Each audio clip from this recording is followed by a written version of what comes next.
Good morning. Good morning. Good morning. Hope everybody's well this fine day. My voice is a little hoarse this morning, so not gonna try. I'm gonna try my best not to speak too loudly. DH in the building. What's going on with your brother? How you feeling, man? Hope life is treating you well. Um, Dwayne, what's going on, man? Good morning to you, sir. Excuse me. TBE is TBE legend. What's going on, man? Good morning to you. Tony Miller, what's happening? Marquis in the building. What's good with you, sir? I say yes, Team Spence and Davis all day. Look, man, we need. He said, "Hey, what's going on, Soda Black? How you feeling this morning?" Mass Arms, as usual. What's happening? Y'all give me 1 second when you guys are rolling the bill. Hold on 1 second. I got to grab something real quick.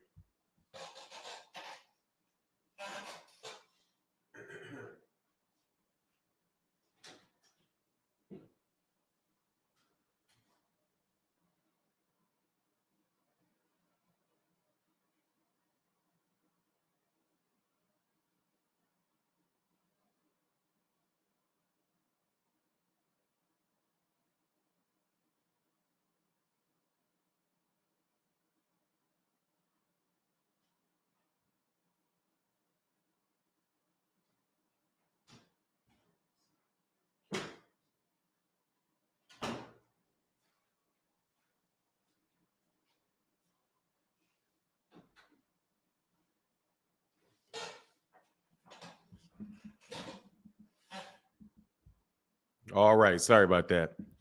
Rocco McBride, what's going on, man? Tim, what's going on, Rick Timms? We're gonna try to shift the subject today. We're gonna try, Tim. We're gonna try to switch the subject.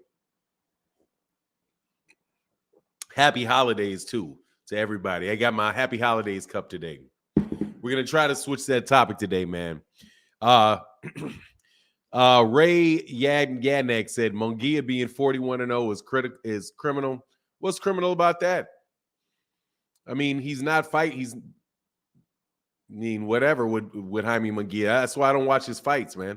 I haven't watched a Jaime Munguia fight since he won the 154-pound belt. Yeah, pretty much. I haven't watched him fight since he won that, since he beat whoever that was he beat. I think that was Saddam Ali, right? I haven't watched him since he was working with since he beat Saddam Ali, maybe one fight after that. But once he was at 154 and we knew that he was never going to fight any of the other champions over there, it's just no need to pay attention to the guy. So I'm not offended by Jaime Munguia. I'm not encouraged by Jaime Munguia. I just don't pay attention to Jaime Munguia. He was really like Zerto Ramirez to me.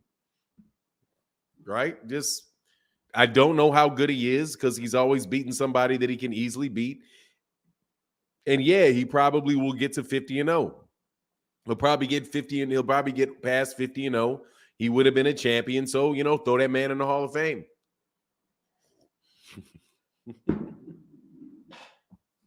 Like Zerto. What's going on, Soda Black? Yes, sir. Thank you, man. Phenom the Truth Blackwell. Warrior of God. What's going on, man? How you feeling? Smash that like button. Cadillac 634 in the door. What's good, sir? To be fighter of the year, don't you have to fight like 3 times that year at least? No. Nope. No, you do not. There's no set criteria. There's no set criteria for that. It's just whatever organization is giving you fighter of the year. And I don't know who gives you the fighter of the year. Fighter of the year is like there's no league. There's no official basketball league. So the WBC will give you the WBC fighter of the year. The WBA will give you the WBA fighter of the year. And each one of the sanctioning bodies will give you fighter of the year. ESPN will give you the fighter of the year, or Ring Magazine will give you the fighter of the year. So, it is what it is, really. With boxing, I mean, like if you have, at least with the NBA or the NFL, though, whoever gets player of the year or whatever other awards they have actually come from the league itself. But it doesn't come out the other way. Warrior of God said Janabek is about to end the Munguia hype. Man, or Munguia is going to end the Janabek hype. Man, what you think about it? Why you think Janabek is somebody? Dude, Janabek looked like garbage in his last fight. I'm not convinced about Janabek at all. Janabek doesn't look impressive. Janabek, I watched Janabek's last fight. Janabek is not impressive at all. No. Like, no, that's not going to float for a long time, man. Janabek ain't no world beater, man. Janabek is not, he's not a Gennady Golovkin. He's not a Jamal Charlo. He doesn't look like that to me, man. Stone Alone in the building. What's going on, man? How you feeling? Thank you so much for that support, man. Let me hit that gong for you, bro. Say garbage. Hey, man. Yeah, man. He didn't look like that, man. He didn't look like the best, but in my opinion, he still looks better than Munguia. I mean, he may be better than Munguia. I mean, Munguia can fight, man. Munguia is pretty strong, bro. You know what I mean? Munguia is pretty strong. I will say that. Munguia is actually pretty strong. A pretty strong guy, man. Hey, man. Soda Black in the building. Thank you, brother. Appreciate you, man. Much love in that Cash App, brother, from my man. 007 in the building. Hold on one second. Let me hit this. 007 in the building. So coffee on me. Thanks for the wake up with us. Hey, man, my pleasure, man. Thank you, brother. Thank you for the support. Starborn. I'm sorry. I keep messing up that, man. Soda Black in the building. Thank you. I got the 007, but you know, there's the Starborn 007, right? Joy said, what are you saying? Charlo and Demetrius stops that fool inside 2 rounds. I don't think they're that bad now. I don't think Demetrius Andrade is gonna stop Janabek inside of 2 rounds or Munguia inside of two rounds. I mean, it's not that. I mean, look, don't get me wrong. Janabek is not. I don't think Janabek's not like trash, and Munguia is not trash. Though I mean, they're legitimate fighters now. I'm just saying that I don't really pay a whole lot of attention to him because, well, Janabek has improved. Man, Janabek like 8 fights. You know, I think if Janabek goes to 168 and fights David Morrell, David Morrell is going to just demolish him. They just don't look like super talents to me. You know what I mean? Yeah, they trolling. Yeah. They just don't look like super talents to me, but I'm not going to completely write them off. You know what I mean? Yeah. Excuse me. Oh, sorry, man. Sorry. I was thinking about taking the day off, man. I'll try to take the day off, man. Didn't have a really good day yesterday. Didn't have a good day yesterday. Realized I lost a friend, but didn't lose him in death. We just lost a friend. Like, you know what, man? I'm good. You know what I mean? Like, I'm good, bro. I'm good. Hunter Young said, morning to you, Fanon. Morning to you in the chat. I was on vacay with the wife, so I missed a lot. Did I miss anything important? Well, I think the biggest thing that you missed was something that you may have missed is what came out of YSM Sports Media about how the negotiation with how they got to zero guarantee with the Terence Crawford fight. To me, as somebody that is really paying attention to that made sense to me. Hold on one second.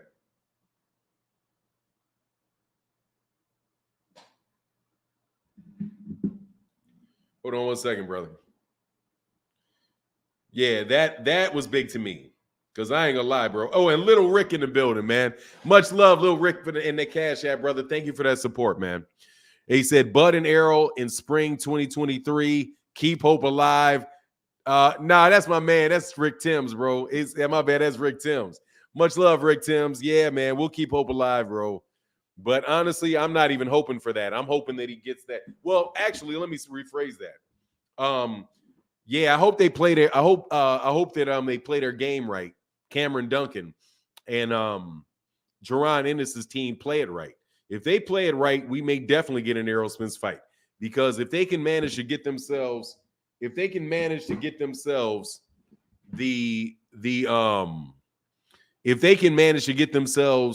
mandatory for the WBO #1 position and be in position to be the mandatory for Terence Crawford, then I think we'll get the Errol Spence fight. Because I don't think that he's going to take that. I don't think that they're going to take that. And Soda Black back in the building. Oh, S Black in the building. What's going on? It says switched it for you, OG. Mike. Oh, there you go. Is that Soda? Mike check 1 2 1 2. Hey, that's thanks, brother. Appreciate it. S Black. Thank you, brother. Yeah, because you got me with the 007. Because that Starborn is a 007, brother. Hey, man, thank y'all so much for your support, man. No joke, bro. Did I see the Yardy KO? No, I didn't. No, I didn't. Like I said, I was kind of out of it this weekend a little bit. I'll go back and watch Anthony Yard, though. I'll go back and watch Anthony Yard. He's got that Beterbiev fight coming up next, though. That's going to be interesting, man, to see if he can do a little something against Beterbiev. I got Beterbiev in that fight, but it's going to be interesting to see. Chris Brooks said, for 9, at first you didn't believe that Crawford was offered zero money guarantee. Well, it makes sense now. Now he didn't start with zero. He pushed it to zero money up front.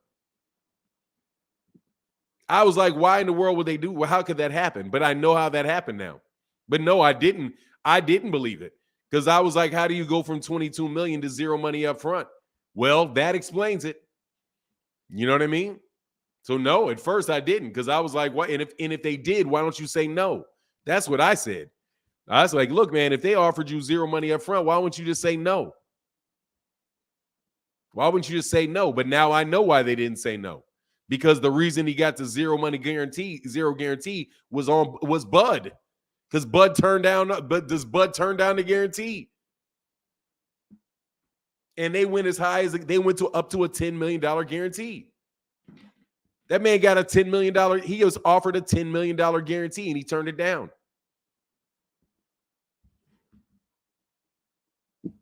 So now I don't want to hear it. Yeah, I would have said no at zero, but that's not what he was offered. He was offered $10 million. He asked for 22. This is what they're saying. Okay? This is what they're saying. He was offered 5. He said he wanted 22.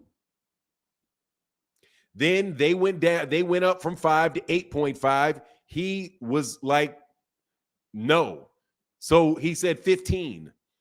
Then they went up to 10, and they got stuck between 15 and 10. So since they couldn't move off that, they said, okay, well, how about we both take no guarantee and we just work off the back end?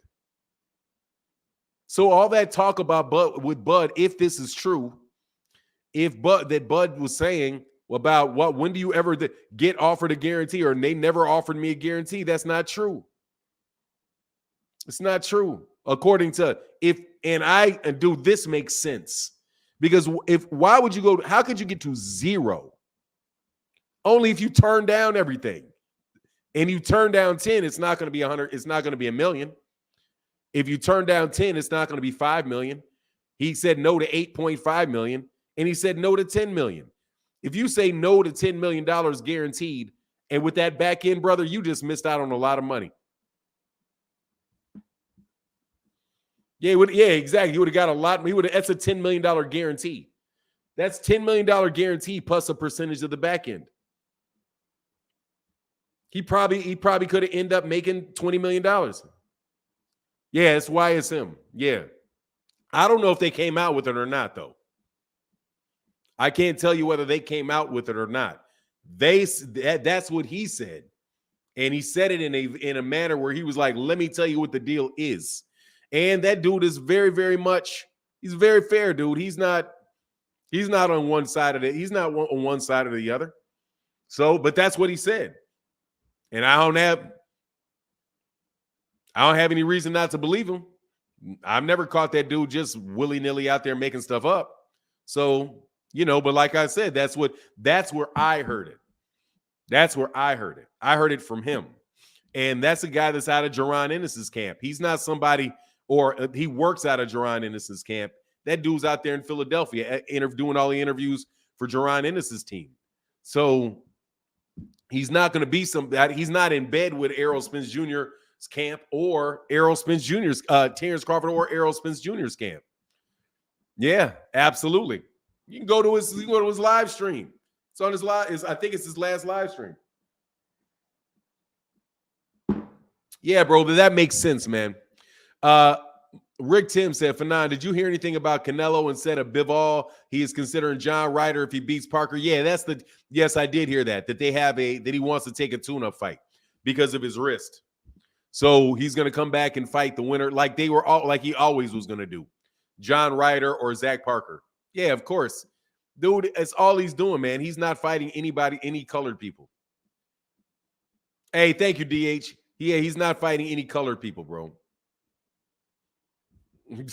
What can I say? This dude is literally cut out everybody of color.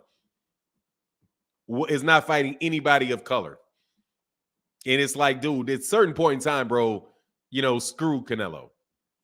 You cannot tell me that all these fighters here, you can't find a Mexican to fight. You can't find a black to fight. All you're going to keep doing is just fight. You're going to fight European dude after European dude after European dude after European dude after European dude, huh?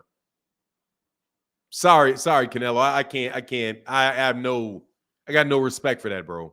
You're on NBA. You're on no black fighters time. You on no Mexican fighters time. It's a con job at this point in time. It's a straight con job. Not letting any of them dudes get paydays, man. You want payday. You just want payday.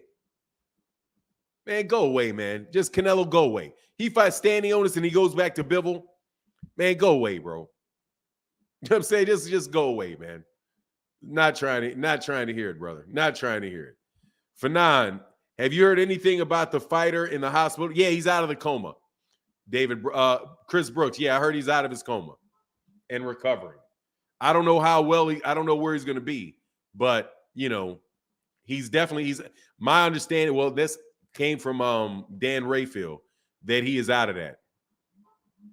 Warrior of God said, it's sad, man. Canelo's a great fighter, but he's making himself look goofy. Yeah.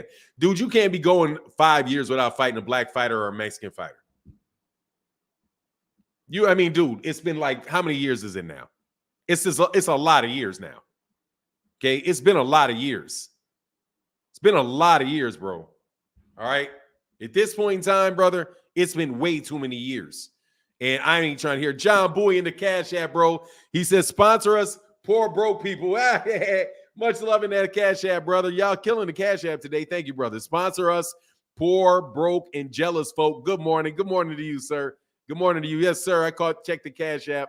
And my man, Keith C. in the building. Much love in that Cash App with the $10 holler in the Cash App. Thank you, brother, for that support on this boxing talk, man. Thank you, man. Big time thank you, brothers. Big time thank you, brothers. Look, man, let me see how long it's been since Canelo fought anybody of color.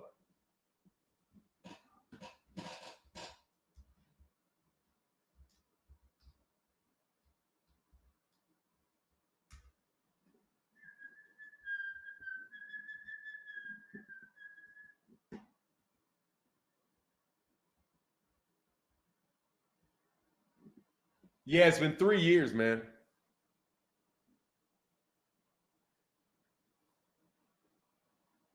It'll be 4 years in April.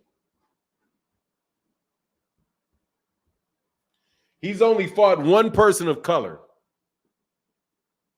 in the last going on 6 years.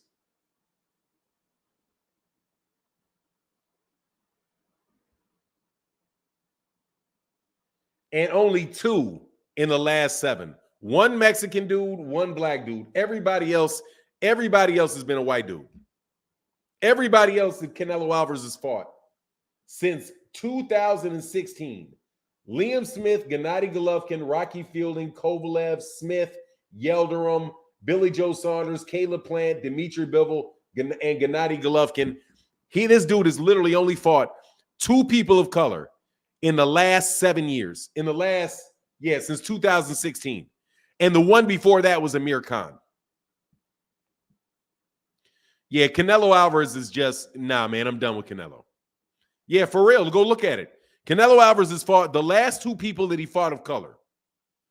In 2019, it was Danny Jacobs, and before that, it was Julio Cesar. It was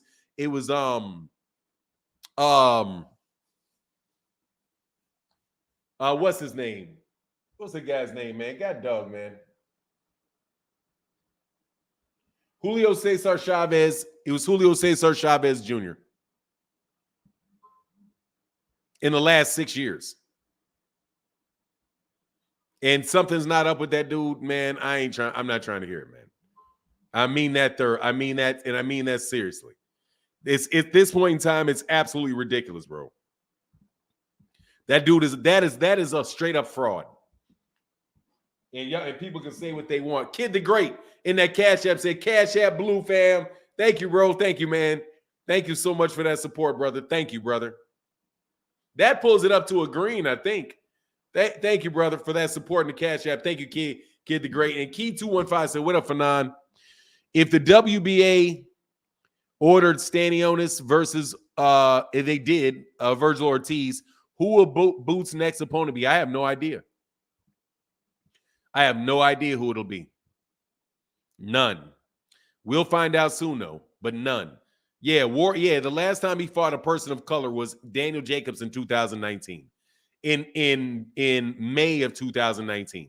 He will be his next fight will be in May of 2023. So, and it's not going to be this year. So, at the earliest that he will fight anybody of color could be May of 2024, which will make it 5 years since he fought anybody of color. Canelo Alvarez is a straight fraud. Okay? And you guys, you tell me that anybody else in boxing that at that weight class that can manage to do that. You let me know somebody that in that weight class, those weight classes, that can manage to pull that off. Like at 160 pounds and 168 pounds, how you can manage not to run into a Mexican. Like, how can you possibly manage not to run into a black fighter or a Mexican for 5 and 6 years? Like, yeah, okay, sure, man. You know, I don't know though, brother. I don't know who we fight, man. I don't know. John Boy says, shout out to everyone, especially the Rise podcast team. Tank making boxing great. Oh yeah, he's taking some risks, man. No joke, he's taking some risks, man. That's some tough fights. I don't get what and hey, Sosa Smith in the building said, add me to the list. Upper echelon. Thank you, brother. Much love in that Cash App, brother. Thank you for that Cash App love this morning, brother. Thank you, bro. Does mean a lot. Thank you, man. Jaime Munguia is the worst. Yeah, I mean, Jaime Munguia is, Jaime Munguia is what Jaime Munguia is, but God dog, at least he's not doing what Canelo's doing. That stuff is just straight fraud, man.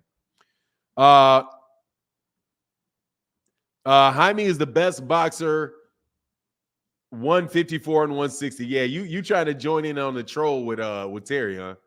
You trying to join into that, man. Drug Nello is Caucasian. Nah, he's not.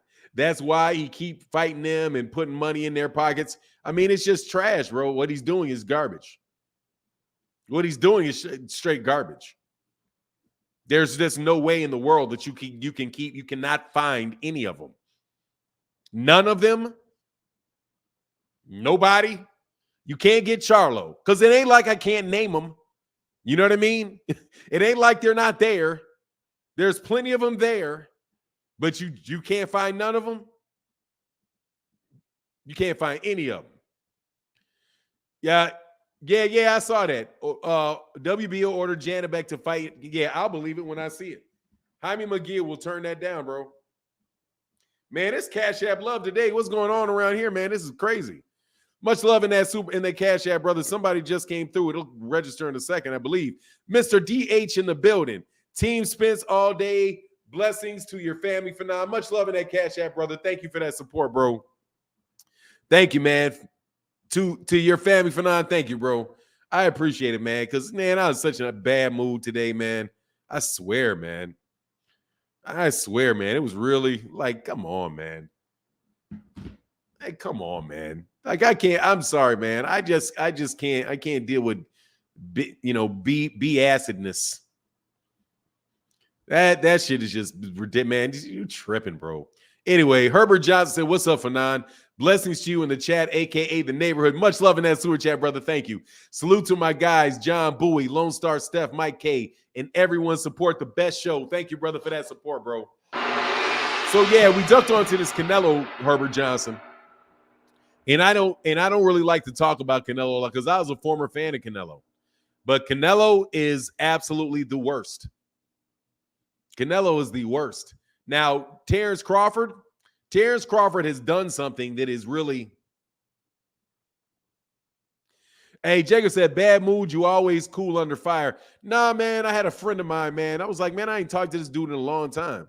So I just reached out. I was like, hey, man, how you doing? He didn't return my call. And then I was like, okay, he didn't return my call, didn't return my text. So I waited a couple of weeks and I was like, okay, he didn't return. Let me reach out. I was like, hey, man, is this something going on that I should know about? Because you didn't return. And then he told me what was going on. I was like, man, for real? You really think that? And I was like, okay, man. No, thank you, brother. I'll holler at you next lifetime, bro.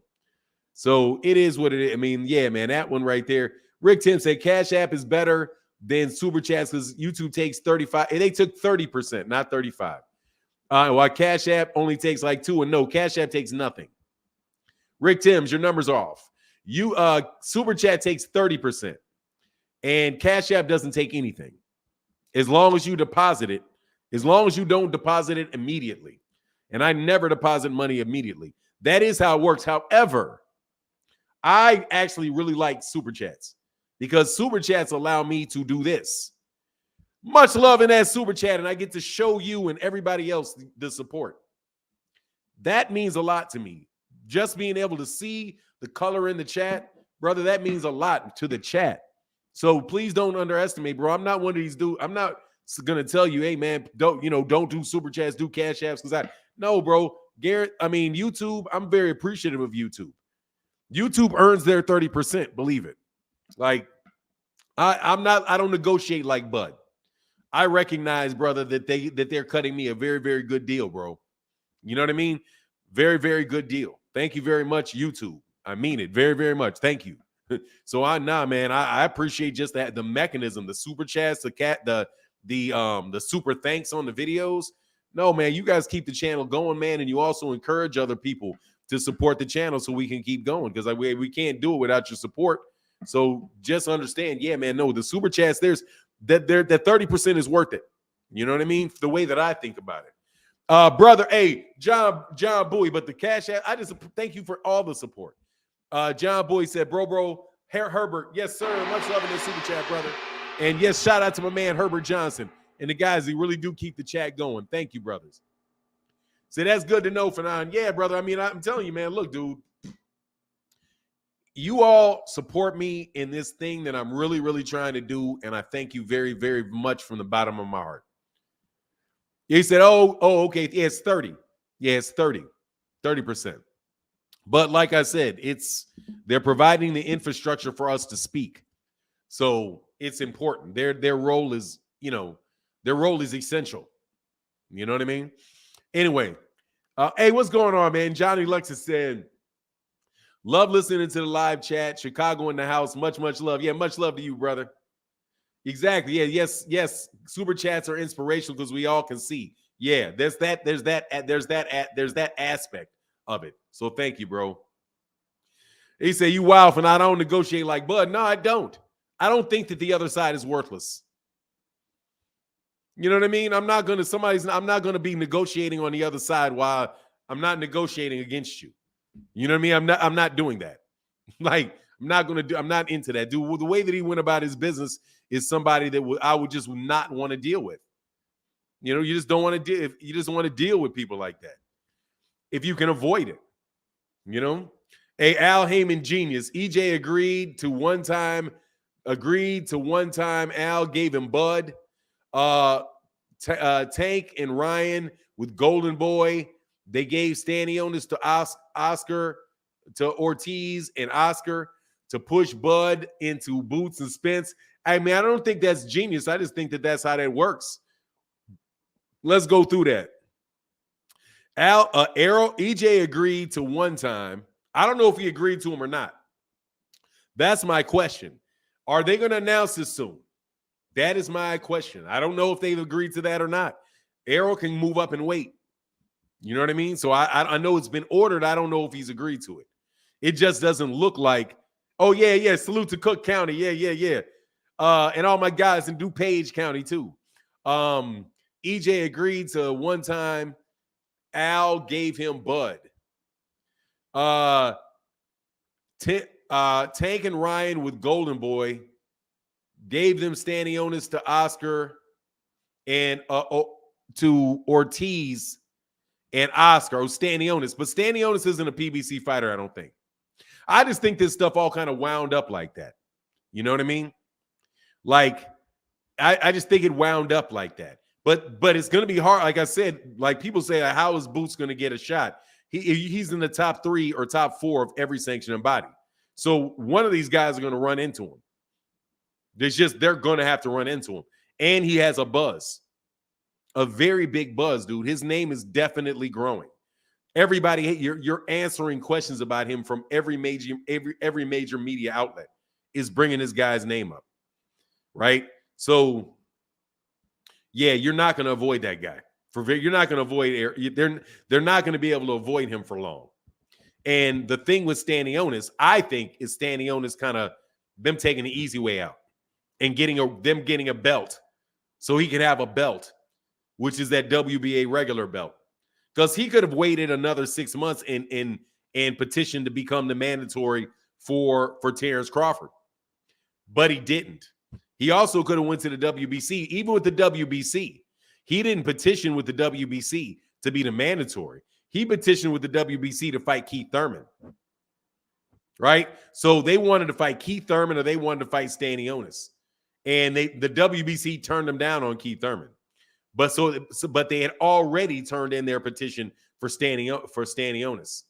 So Stanionis is going to wind up with the WBA regular belt, and people are assuming that will make Virgil Ortiz Errol's mandatory. But more than likely, that's not 100% of a lock. That's not a lock that will be the case. And I explained that in other situations. John Bowie in the building said, "Hey, happy to see Keith 215, Stone Alone, Herbert Johnson, and all the sporters aren't too broke and jealous this morning." Yeah, man, that dude right there, bro. God dog, man. Talk about setting yourself sideways with somebody. Upper Echelon said he made the fight they wanted. Now he got Bud too. Man, Bud is going to come up for Jaron before Errol does. It's going to come up first, bro. Much love in that super chat, brother. And my man, Upper Echelon again, said Stanionis is PBC. He was given to. No, I don't think he is PBC, man. I don't think he is. I think his manager is Shelly Finkel, but he's got another promoter. He's signed to a promoter. I don't know if he is. I think he's been fighting on PBC cards, but I don't think he's advised by Al Heyman. I don't think he is, man. I don't think he is. I think he's managed by Shelly Finkel, and he has another promoter. And I think that promoter he has Richard Schaefer as a promoter. That's what I believe, because Richard Schaefer was talking about Stanionis. And Richard Schaefer has a relationship with Al Heyman, and I think he has a good relationship with Al Heyman. So they'll wind up fighting on those cards, but I think he's free to do what he wants outside of fighting on just PBC cards. That's what I believe anyway. Upper Echelon in the building said, "Thank you, Martin, on your videos, keeping us informed." Hey, man, my pleasure. Thank you for coming through, Freddie Jimenez. It's always good to see you, brother. C. Dewberry in the building says, "Shout out Fanon, John Boy, Kid the Great, Mike K, Rick Timms, Jeff Campbell, Terry Schmoot, Herbert Johnson, and the rest of the chat. Blessings upon the week for everyone." You know what it is, C. Dewberry. It is the holiday season, man. First major holiday of the season. Coming up Thursday on Thanksgiving. We've got a lot to be thankful for. My man, John Boy says, "C. Dewberry in the building." Thank you, brother. Let me get the gong for that collective unit. Much love. Thank you so much for that support, man. And Herbert Johnson back in the chat, brother. Said, John Boy, yes, Bud is on that BS with that one. The difference between Canelo and Bud Nello got in there with a great fighter, Floyd. Bud never got in there with another great fighter. That's a very true point, bro. I mean, but seriously, man, that dude is looking terrible. Much love in that Cash App to my man, John Allen in the building. Much love, brother. Thank you so much in that Cash App. Thank you for that support, brother. Definitely means a lot, bro. Thank you, sir. And then my man, Kid Gray, what again said, if you get time, check my page, live video footage. Yes, sir, brother. Put a link in the chat. Kid the Great for sure. Check. Thank you, brother. Put it. You talking about your music, right? I'll do it for sure. I'm subscribed to your channel. But put your link in the comment section, man, so everybody else can see it, man. Definitely will pub up your deal, man. Yeah, Kyrie Irving is back on the court, bro. Yeah, they were going to jump off that. Dave Chappelle, dude, I'm telling you, there's a lot of pushback on that. There's a lot of pushback on that, man. They got to chill on all that, brother. You know what I mean? You got to chill on all that. That man didn't do nothing. That man did not do anything. And then the players union started mouth talking about it. So they were like, okay. And I don't know. I didn't hear his apology or whatever, but whatever, man. Personally, it is what it is, man. I told you that issue was nothing related to the Jays. It's all about the Z's, man. Major salute to Kyrie. Yes, sir. Dave Chappelle is my guy. We Ohio brothers. Yeah, that's what's up. Dave Chappelle is my favorite comedian ever. Absolutely love Dave Chappelle, man. Absolutely love Dave Chappelle, man. Brilliant dude, man. BoxRec has Bud listed as, man, screw BoxRec, man. Don't, you can't, hey, Keys 215, don't ever bring up BoxRec. BoxRec is the worst. You know what I mean? Michael Arrington, Bud is a free agent. He's about to change the boxing game with being able to negotiate his own deals. How is that changing? How is that changing the boxing game? Fighters don't need the boxing federations to make and successfully market fights nowadays. That's silly. All of that's silly. First of all, Bud is a free agent. He's about to change the game about being able to negotiate his own deals. Fighters have been negotiating. Every fighter can. There's fighters have always been able to do what he's doing. Oh, what do you mean? Not to hire a manager to sit down and talk? Why would you want to do that? If people go about negotiating deals like Bud just did, they're going to get taken advantage of. That's silly, man. Shoot. I mean, come on, man. Fighters don't need a boxing federation. No, but he doesn't. Who has a boxing federation to successfully fight? And how do you know he's marketing the deal? I don't know, man. I got to leave you alone on that one, brother. I gotta leave you alone on that one, man. That sounds like a lot of lip bumping to me. Keith, Big Keith said, John Boy, Terry Schmoot, Lone Stars, Starborn, Jeff Campbell, DH, Mike Kirkland, Soda B, Herbert J, and everyone else I see on here over the last couple years. This channel has been a morning ritual for a minute now. Salute, chat. Thank you, brother. Yeah, man, we out here in the morning.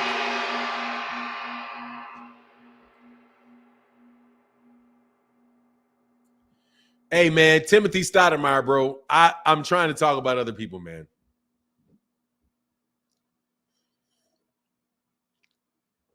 Yeah, Dave Chappelle, for me, Dave Chappelle passed Richard Pryor for me. For me, he has. Like, yeah, dude, he's really good, bro. Like, he's really good. Don't get me wrong, man. Richard Pryor is really good, too. So it's like really what and what. But you know, they never heard of Sugar Ray. What is that? Yeah, I'm just Dave Chappelle. Maybe I'm just a victim of the moment, but I don't like a lot of people in entertainment, man, and I really like him.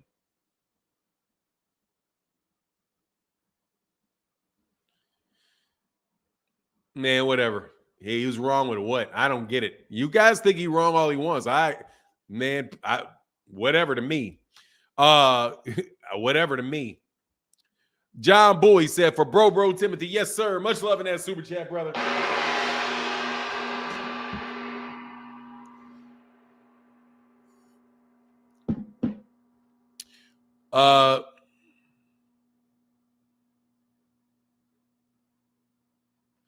Spence needs to take the Thurman fight and whoop his A for all, once and all. Look, man, I hope he does. But look, man, I gotta finish my Canelo thought, bro.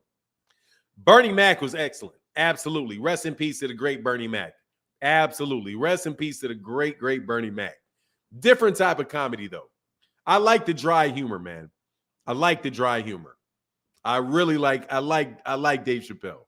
Robin, yeah, there's a lot of really funny dudes, man. Really funny dudes, man. No doubt about it. Anyway,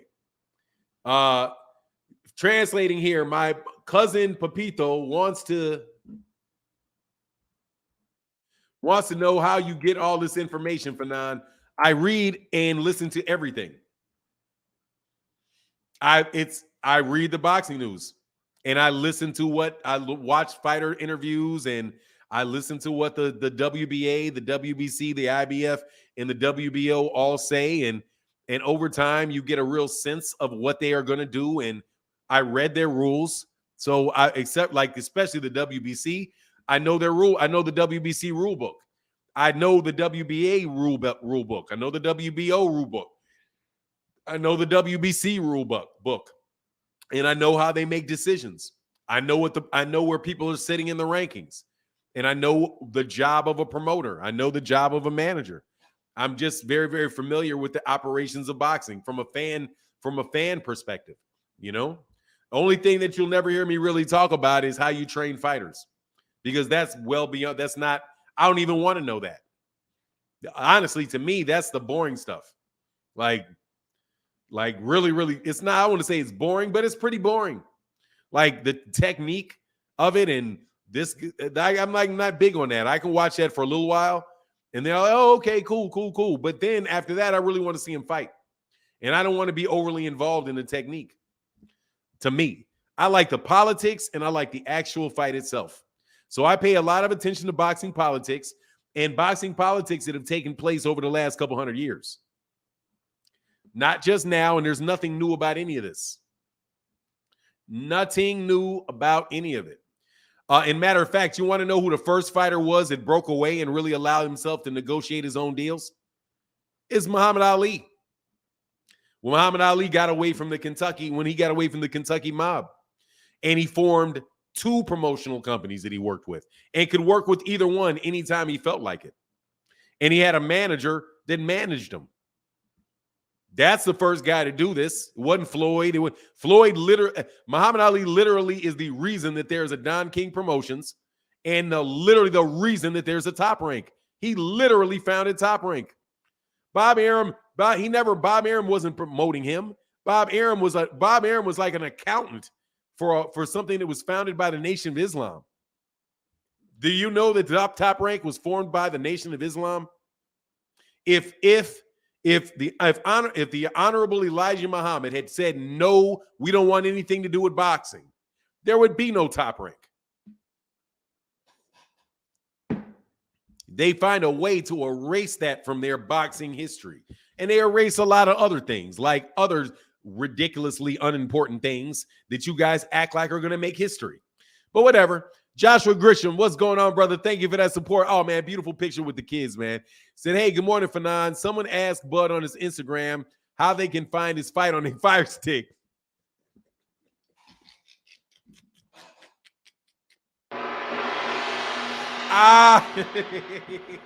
Man, that's foul, brother, man. That's hilarious, but that's foul, man. People be foul, man. Hey, now, look, I don't ever say anything to Bud, bro. You know what I'm saying? I don't ever say anything to Bud. Y'all be going right into him, man. Hey, there you go. New studio footage. That's what's up. Hey, John Boy said, I don't care about Bud Duck dodge the fight. He attacked us as fans. I don't expect respect from us. Hell, he had to steal this phone to watch. Had to steal this phone to watch the show. Exactly, bro. He said, Aaron Mob said, exactly right, Fanon. Yeah, man. People that Bud is not the first person to do this. It's Muhammad Ali that was. In the Nation of Islam. Thank you very much. They always say, do you think that Bob Arum founded that? Bob Arum did not found that. Bob Arum was a founding member of it. He did not found it. That is Herbert Muhammad. and with the permission of the Honorable Elijah Muhammad. That's how Top Rank started. But do you think that they act like Top Rank was the only reason that Top Rank is a black-owned business? As was Don King. Both of them. Both of them. The two biggest promotional companies of last century were both black until Honorable Elijah Muhammad died and the Nation of Islam broke up. And that's how Bob Arum took over. That's how Bob Arum took over. But whatever. You know what it is. Rich black people need to stop wasting money opportunities for politics, as black people could use only money to be better. Look, man, if you're on that Kyrie Irving thing, I hope you're not on that Kyrie Irving thing, bro. Because the Kyrie Irving thing to me is, look, dude, go ahead and make your $300 million. Play your way out of the league, man. Stuff your pockets and then help kids when you get out. Anyway, respect for Nine. Love the streams, bro. I'm just saying from a money perspective, if he's making more money, he's not making more money. If he's making more money fighting this guy than he would have fighting Spence from a business perspective, no, he's not making more money. He's making a lot less. He's not making anywhere near it. Nowhere near it. Michael Arrington, nowhere near it. This is the idea that he is ridiculous. So let's just assume with YSM Sports Media, shout out to YSM Sport Media, said was true. Okay? Just say it's true.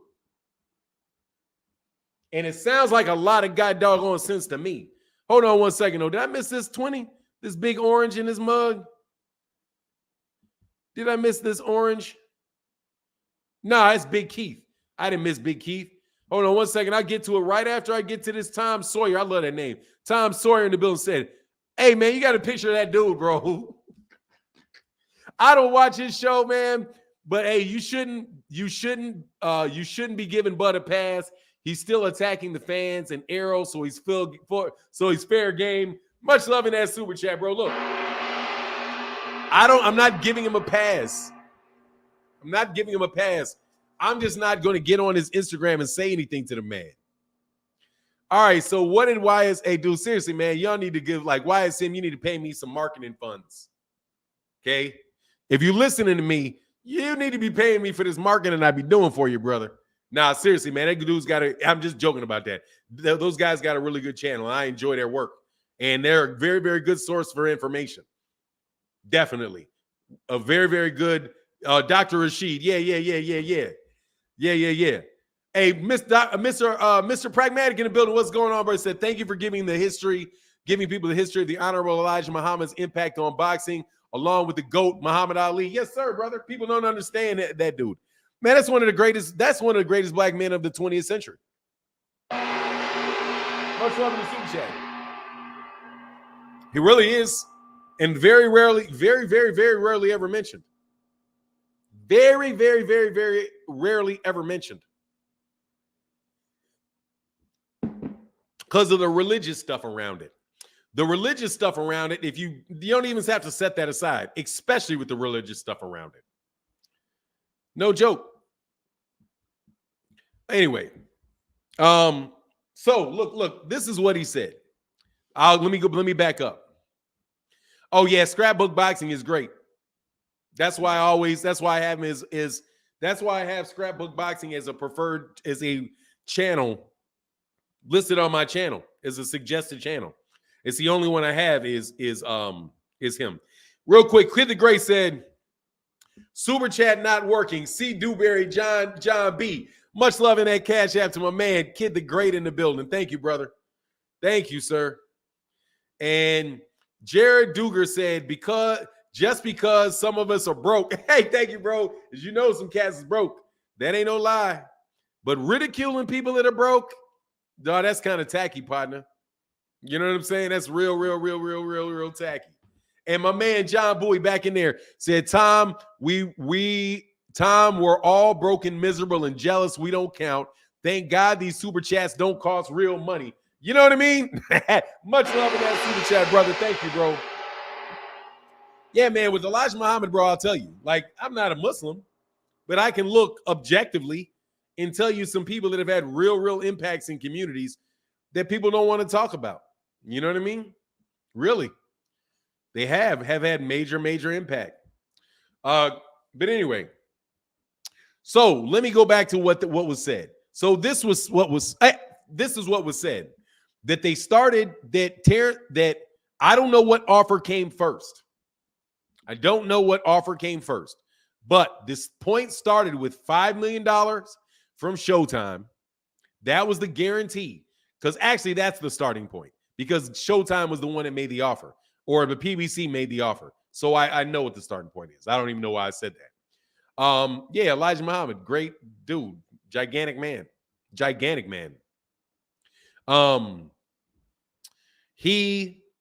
It started at $5 million and $5 million guarantee, and I suspect whatever the percentage purse was. And then Terence Crawford said, no, I want $22 million guaranteed. Asking for $22 million guaranteed and being serious about it is pricing yourself out of the fight. Just to be straight with you. Asking for $22 million guaranteed out of that fight is pretty much saying you don't want the fight. However, just say it's a starting point. They couldn't agree. Then they moved to 8.5 million. Moved up to 8.5. Terence Crawford eventually moved from 22 to 15. Right? And then so after 8.5, he went to 15. And then Showtime, or the PBC, from what was said, went to 10 million. So it was 10 million. That's where they came to loggerheads. Terence Crawford for the guarantee would not take less than 15 million. And Showtime would not pay him more than 10 million guaranteed. And then as a result, they would not move. Showtime, the PBC's like, no, we're not paying any more than a $10 million guarantee. He says, I'm not taking any more than a $15 million guarantee. And then you move on, right? To what? No guarantee. So say, okay, since we cannot agree to a guarantee, let's just work off the back end. Terence Crawford said, okay, let's work off the back end. And that's how you got to know guarantee.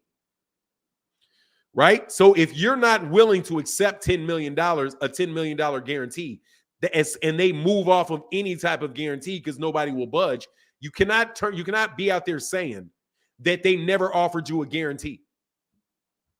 You rejected a guarantee because the guarantee was not big enough for you.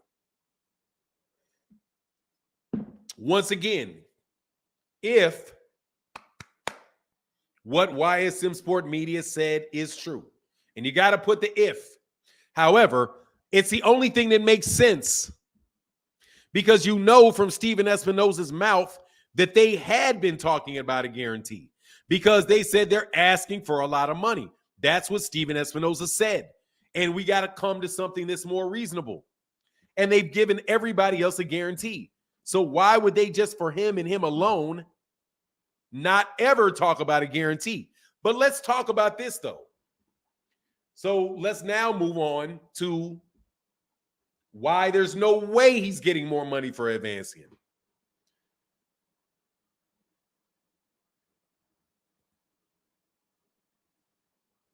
Because you have a $10 million guarantee. Let's do 300,000 pay-per-view buys. 300,000 guarantee, 300,000 pay-per-view. Let's go to 400. I think that's reasonable. It's not exact, it's not ridiculous.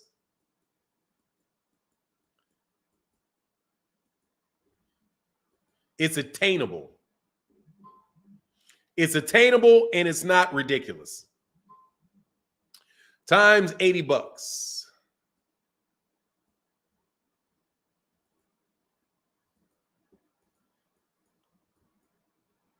That's 32 million right there. Now watch this.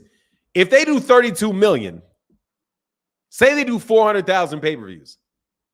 If Bud would have got the 22 million, there's only 10 million left on the table for anybody else. Right there. Because if Bud would get 22 million and Errol got 22 million, that's 44 million. You got to do 500,000 pay-per-views to even break even. That is somebody that's asking for more money than the entire fight is worth. That's why I said if he asked for 22 million, that's something there's no way that they're going to do that. There's no way they're going to do that. But so you say that times 0.35. Actually, let me do the math. So times 0.9 equals 28 million times 0.8. No, excuse me. Times 0.35.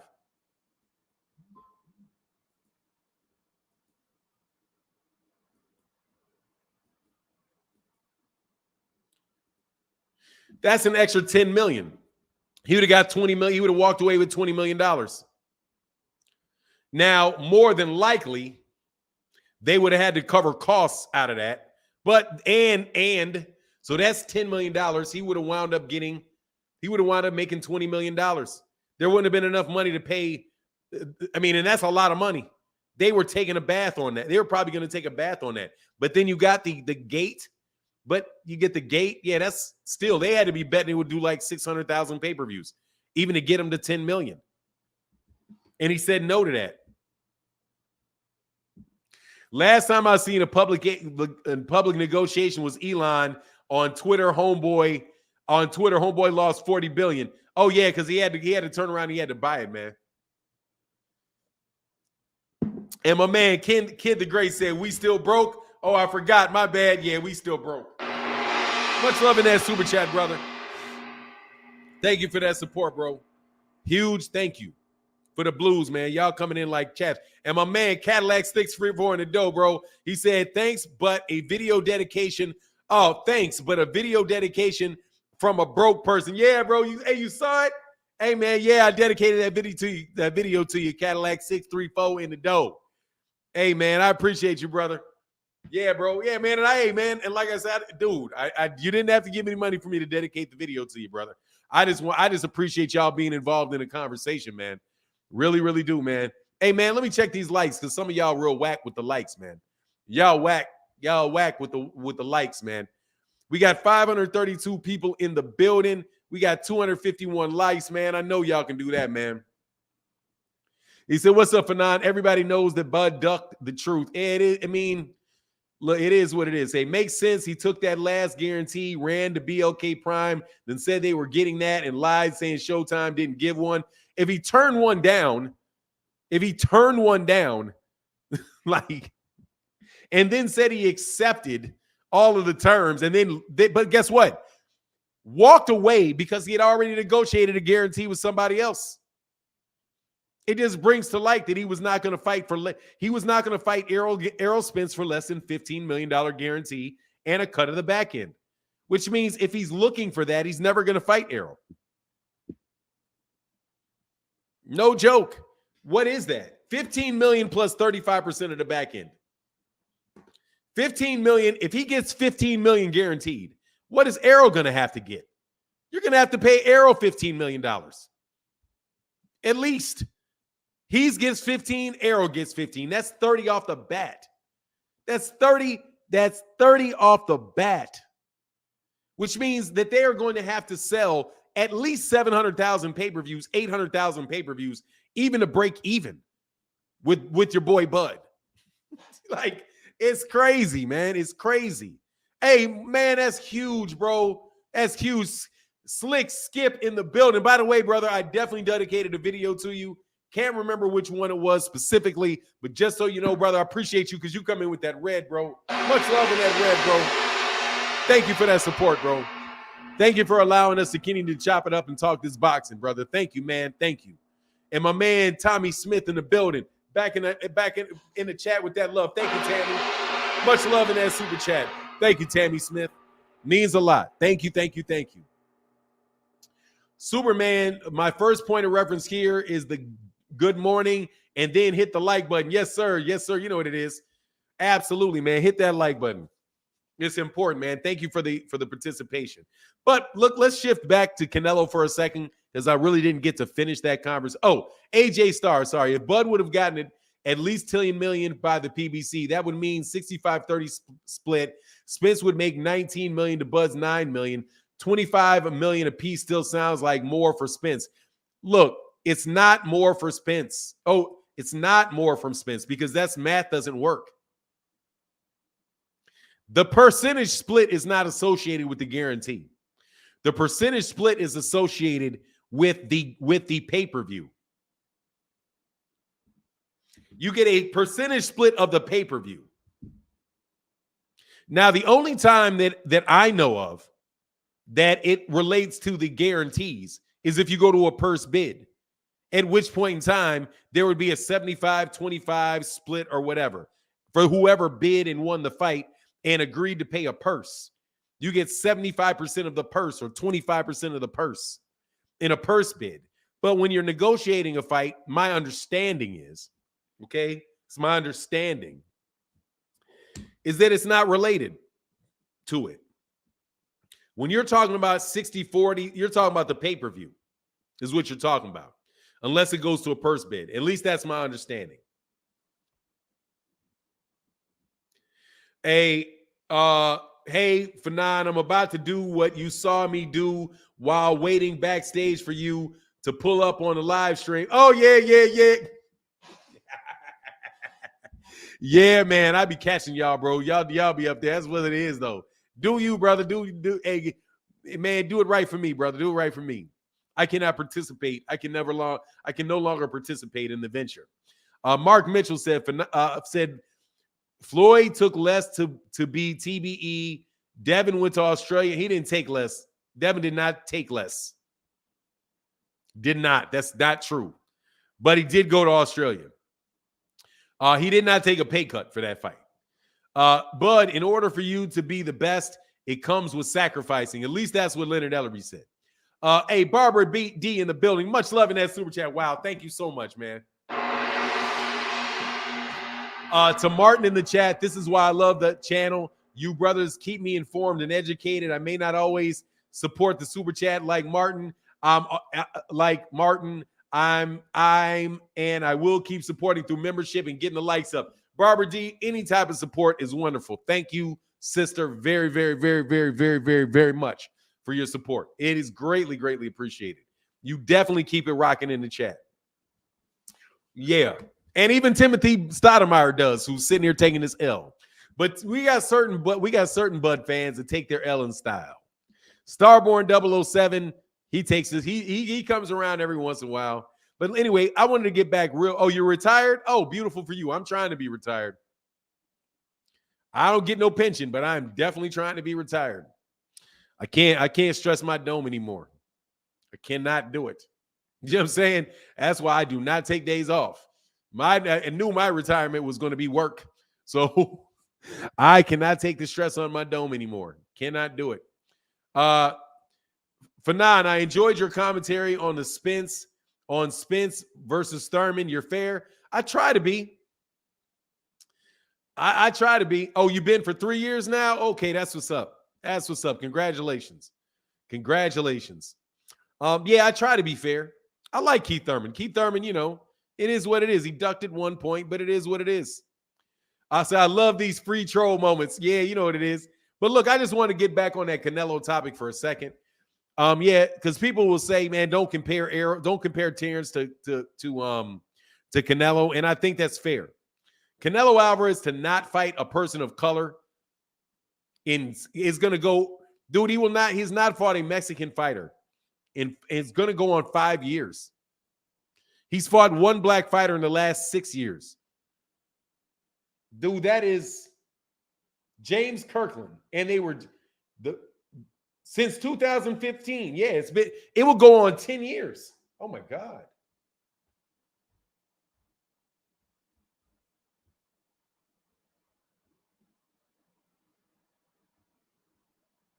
Yeah, it'll be at least 9 years. He's fought 2 black fighters in 9 years, and he will have fought 2 black fighters in 9 years. And one Mexican fighter.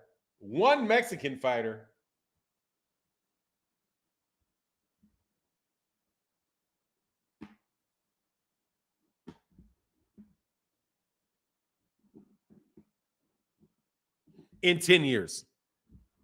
And one Mexican fighter in 10 years. Yeah, I said two. Yeah, two. It was James Kirkland in 2015. And then after that, he fought Kirkland. So I'm telling you, two since 2015. Next year is 2013. So it'll be 8 or 9 years, man. Nah, dude, this dude really stacked up Europeans. American, European Americans, or just flat out Europeans. That's everything he's doing. So no, bro, I don't believe you, man. I think you covering up. I don't believe you, brother. John Boy in the super chat said, for some reason, us poor, broken, jealous people got some spare change today. Shout out to all the supporters. You know what it is. Much love in that super chat, bro. But honestly, I'll tell you what it is. We have grown people in this chat. Yeah, I know 2023. Yeah, I got it. Next year is 2023. But 2023's year is all taken up. So you're talking about at least 2024. Right? 2023, you're going to have John Ryder. You got John Ryder or whoever he's fighting, that one. And then after that, he may have Bivol. That's it. He's got those. There's no black or Mexican fighters taking place next year for Canelo because he's already got 2 fights lined up. He's got one fight with the winner of whatever his name is, John Ryder versus whoever. And then after that, he's talking about fighting Bivol. So that's all of 2024. Now you're in 2025. If you're now in 2025, he fought James Kirkland in 2015. That's 10 years. That's 2 black fighters in 10 years. That's 1 Mexican fighter in 10 years. Yeah. That's 1 Mexican fighter in 10 years. 2 black fighters in 10 years. You're telling me this dude ain't got a color code? How do you do that? How do you manage to do that? Come on, man. Come on, man. No. So no. There's you doing that on purpose. You're doing that. Only way you do that is if you're doing it on purpose. Because you have black fighters and Mexican fighters in all of those weight classes. All of them. You got black fighters in 154. You got black fighters, and you had 2 black champions in 160. You got David Benavidez and David Morrell at 168. How are you going to skip it?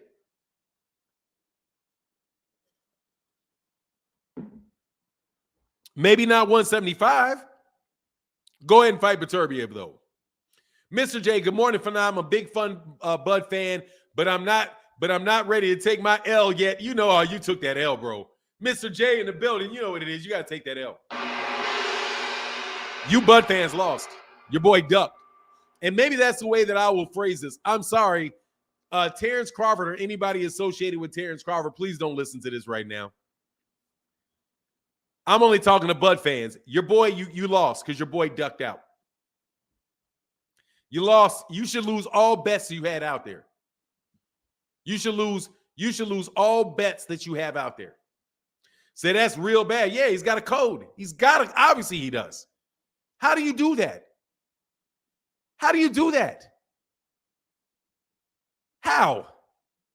Name somebody else. Name somebody else that's not fighting in the Japanese weight class that did that. If you're not fighting down there in Thailand, how do you manage to do that if you're not fighting in Thailand? Beterbiev wasn't able to do that. Bivol wasn't able to do that. Bivol can't do it. Beterbiev can't do it. Let's go through all the champions that have not done that. Deontay Wilder couldn't do that. Anthony Joshua couldn't do that. Tyson Fury couldn't do that. Alexander Usyk couldn't do that. Beterbiev couldn't do that. Bivol hasn't been able to do that.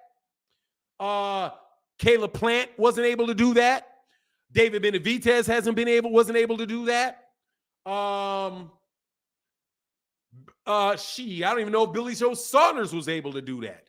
No, Billy Joe Saunders wasn't able to do that. Who else? Errol Spence isn't able to do that. Jermell Charlo's not able to do that. Nobody's able to do that. Kovalev wasn't able to do that. Kovalev was not able to do that. Kovalev fought both Mexicans and blacks. He fought Canelo, so he wasn't able to do that. He also fought Andre Ward, and he fought that guy Alvarez. He fought the other Alvarez. Nobody's been able to do that, but Canelo. Nobody.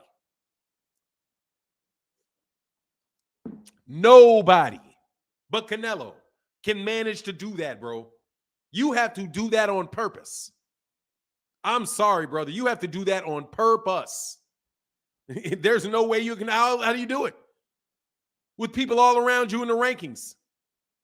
You had, dude, there was Andrade and Jermell Charlo. Both in the weight class at the same time. You can't figure out a way to fight either one of them. Or at 154, you couldn't find a way to fight either one of them. And now at 168, you can't find David Benavidez. But you can fight for the WBC belt when David Benavidez gets stripped. You find a way to find Yaldrum. Like, nah, bro, your boy got a color code, man. I'm sorry. That's Canelo. He's got a color code.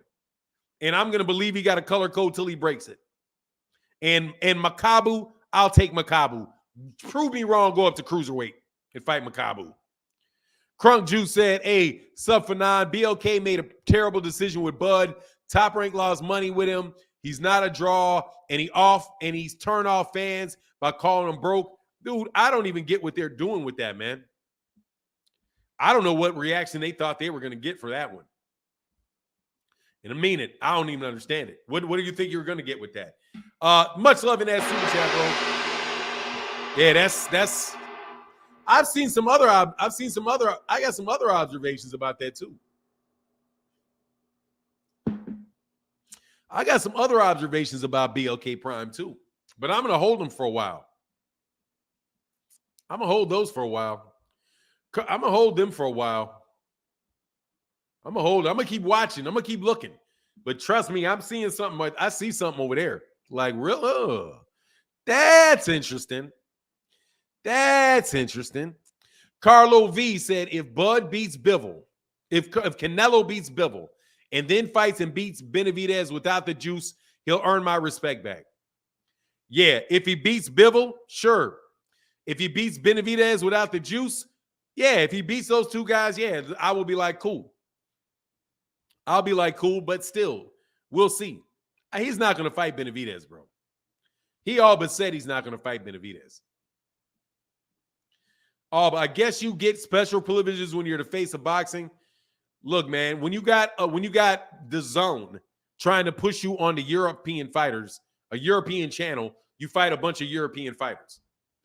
But at this point in time, dude, it's ridiculous. Like, it's ridiculous. He flat out said he's not going to fight any Mexicans anymore. It's just ridiculous. Now, if you can find a way not to find black fighters, okay, that's one thing.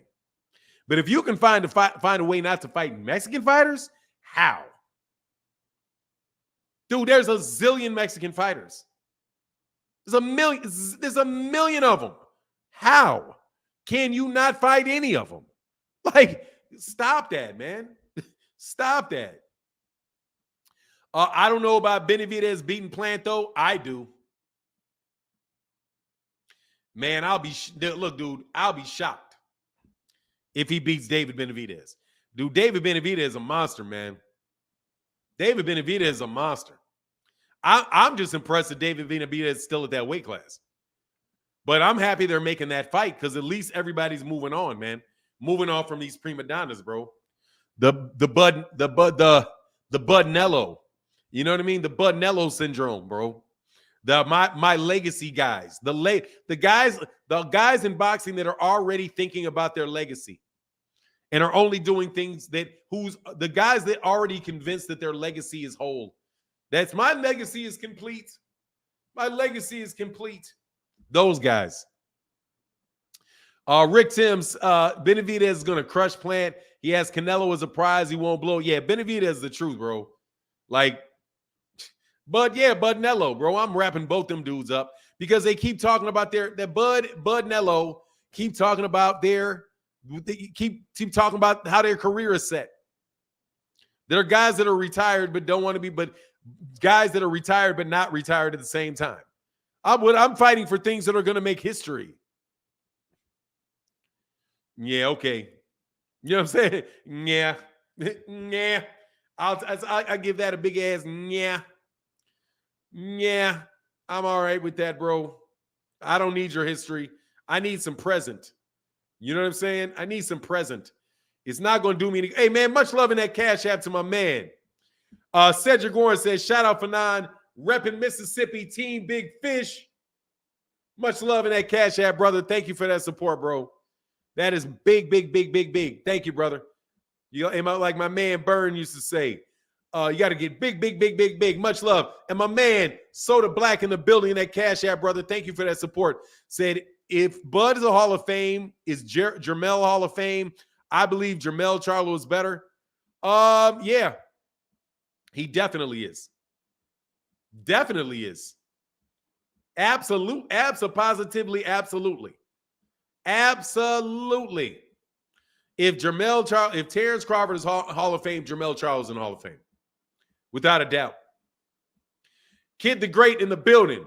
Again said, alms for the poor. Yes, sir, brother. Much love in that Cash App, brother. Thank you for that support, bro. Big time, man. And thank you to everybody that has been supporting today, man. Thank you, man. Yeah, if Bud is in the Hall of Fame, Jermell Charlo's in the Hall of Fame. For sure. Carlo V says, shout out to the Ducks, Bud Nello. To the Ducks, Bud Nello. Yeah, they just one unit now. I'm pound for pound best in the world. I'm the best in the world. Of course I'll fight them. Their name never came up. Make it come up. Like, you know what I'm saying? If Bud is Hall of Fame, Usyk is definitely Hall of Fame. If Bud is Hall of Fame, Usyk is in the Hall of Fame for sure. Has to be. Has to be. Has to be. Without a doubt. Has to be. He's an undisputed champion at cruiserweight, and he's got 3 of the 4 belts at heavyweight. He has to be. What about Fury? Fury's not because he's a drug cheat.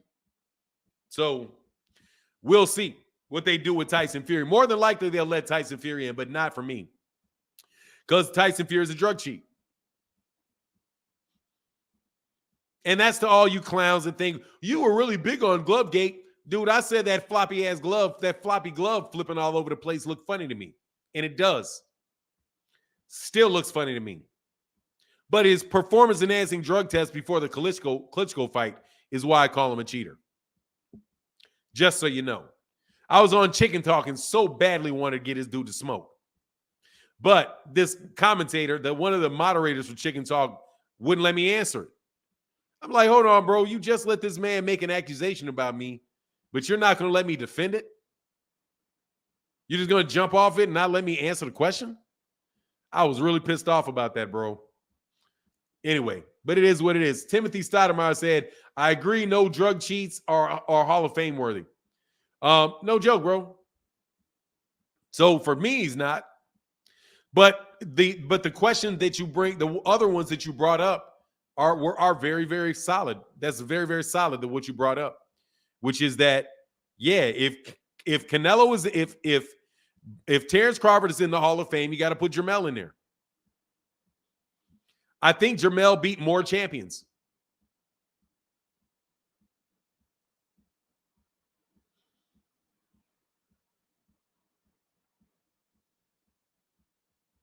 He's beat 4 champions. He beat 4 champions to be undisputed. 1 came off of a loss, but that's still a win. He beat that champion. He won the belt off somebody, and that's 1 because I don't think it was vacant. He won the belt off of a second one, the same belt off a second one, which is Tony Harrison. Then he beat Jason Rosario, and then he beat Brian Castano. That's 4 guys. Terence Crawford beat 4 guys as well. He actually, I think he might have even won a vacant belt, actually. I think he got one that was vacant. Didn't he get a vacant belt? I think he might have fought for a vacant belt. Hold on.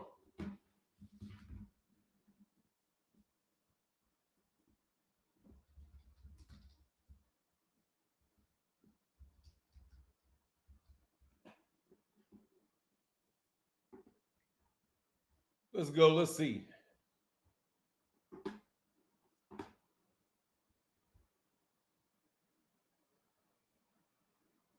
Yeah, he was the first one he beat.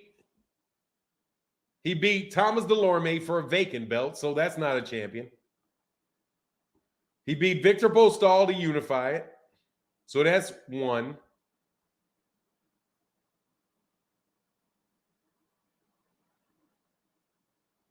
Julius Nungo's 2. Jeff Horn is 3. And Ricky Burns is 4. He's beaten 4 champ. He's only beaten 4 champ. He's beaten 4 champions over 3 weight classes to become a 3-weight division champion. Ricky Burns, Victor Postol, Julius Ndungo, and Jeff Horn. That's 4 people that he beat for all of these belts. How many did Jermell beat? Jermell Charlo beat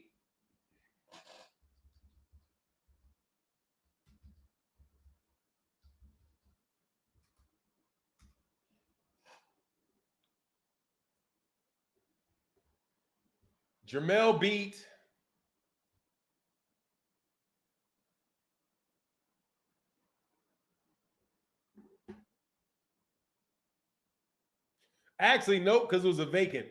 He won it. It was vacant. So he didn't. He got one for John Jackson. So that beating John Jackson for the vacant belt. And so that's not 1. So 1 would be Tony Harrison, Jason Rosario, and Brian Castano. So he beat 3. Terence Crawford has beaten 4 reigning world champions. Jermell Charlo's beaten 3. How many has Errol beaten? Errol's beaten 3, right? 3 reigning world champions. 1 is Kell Brook. Yeah, so yeah, they're right there with him. 3 and 4. Terence Crawford beat 4 reigning world champions. Errol's beaten 3, and Jermell Charlo's won 3. They all seem like right around the same thing to me. Oh, and Jermell has 4 belts, and Errol has 3. Terence Crawford has won 1 in 2 weight classes and 4 in the other. But he got 4 off of 2 champions. He almost got that sucker as quick as Canelo. He almost got it as quick as Devin Haney. Only person I know to get undisputed in less fights is Devin Haney, who got it in 1. That's it. 1. Yeah, he got it in 1. And it's amazing how he got it in 1. But the other guy wasn't undisputed.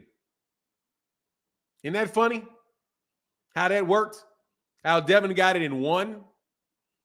Devin has beaten 1 fighter to become undisputed. Because he got a belt. He was elevated to a belt. So that's not he didn't win that in the ring. But then he got all the other ones in 1 fight. Jermell took 3. Errol's done 3, and he still doesn't have it because Bud ducked out. Bud has 4, but he got him over 3 weight classes. So no, bro. No, man. Like, you're just not as tight as you think it is. Like, it's not as tight as you think it is. If you actually want to talk about the fighters that you beat for your belts, the guys that he beat for his belts. Hey, hold on real quick. John Bowie in the building said, Key 215, I'm waiting for the collection bucket to go around. I'm going to pretend to throw $1 in and pull out a 20. Hey, much love in that super chat, brother. Now that's funny. Now think about that. I hate to dump on him. And my man, Key 215 said, a broke donation Had to put my quarters together. Thank you, 215. Yeah, they call him Blake. Call it broke. Broke. Yes, sir. I got Carlos V before that. Let me analyze this, man. Let's have a little fun with this. Who did Bud beat for his belts? He beat reigning champions. Victor Postol, Julius Ndungo, and Jeff Horn. And Ricky Burns. Ricky Burns, Victor Postol, Julius Ndungo, and Jeff Horn. Who did Errol beat? Kell Brook,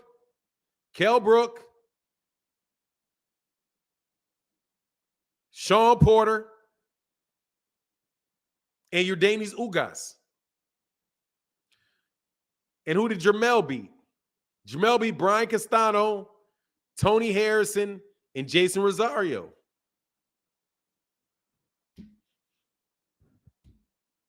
The best of that is Errol. The second best of that is Jermell, I would think. Yeah. Jermell. Because I would say Tony Harrison and Brian Castano are good fighters. Jason Rosario, to me, is like Julius Ndungo. Jason Rosario is like Julius Ndungo. He got his hands on 2 belts the fight before off J-Rock. But, you know, he is what he is. It didn't pan out for him. It didn't pan out for him after that. You know what I mean? A bit of a flash in the pan. But he's a world-class fighter, just like Julius Ndungo was a world-class fighter at the time. You had to. Southpaw, big punching southpaw. But it's real interesting, man. He beat the greatest boxer to ever live in Jeff Horn, which comes from the bottom. What is the bottom part of the earth? Hey, man. It's just like, dude, nah, man. I'll take arrows. At least his championship. The fighters that you have to say are top fights, right? Yeah, Rosario declined quickly, or he got exposed, really. Jason Rosario got exposed. That's what I think. Just like Julius Ndungo got exposed. Julius Ndungo could not take a body shot, and neither can Jason Rosario. If they had punch resistance to the body, it may be a different scenario. But they just got exposed because they all wound up getting knocked out the same way again. I think Jason Rosario got knocked out with body shots in the next fight after. Somebody was like, "Oh, I'm just going to tee off on his body," and then that's what happened with Julius Ndungo. Julius Ndungo got knocked out by Regis Prograis the next fight, the same way he got knocked out by Terence Crawford with a nasty shot to the body, set him down. You know. So to me, Jason Rosario and Julius Ndungo are very similar to me. Banano is very dangerous. He's a big puncher. He can hurt you. Just like if you let Julius Ndungo hit you, Julius Ndungo can hurt you. You know what I mean? But they just didn't have the punch resistance to the body, and people just found out what their Achilles heel was, and that's it. There you go. You know what I mean? Yeah, Jermell had dangerous fights. Jason Rosario was dangerous coming into the Jermell. Well, yeah, but see, Honey Heavybacks, he was the same way. That's why I'm saying he's like Julius Ndungo, because Julius Ndungo was dangerous going into the Errol Spence, going into the Terence Crawford fight. He had beaten, what's his name, Troyaski, and he had beaten Ricky Burns. He had beaten Troyaski and he had beaten Ricky Burns, right? Isn't that what he did? Hold on. He shocked that Russian dude.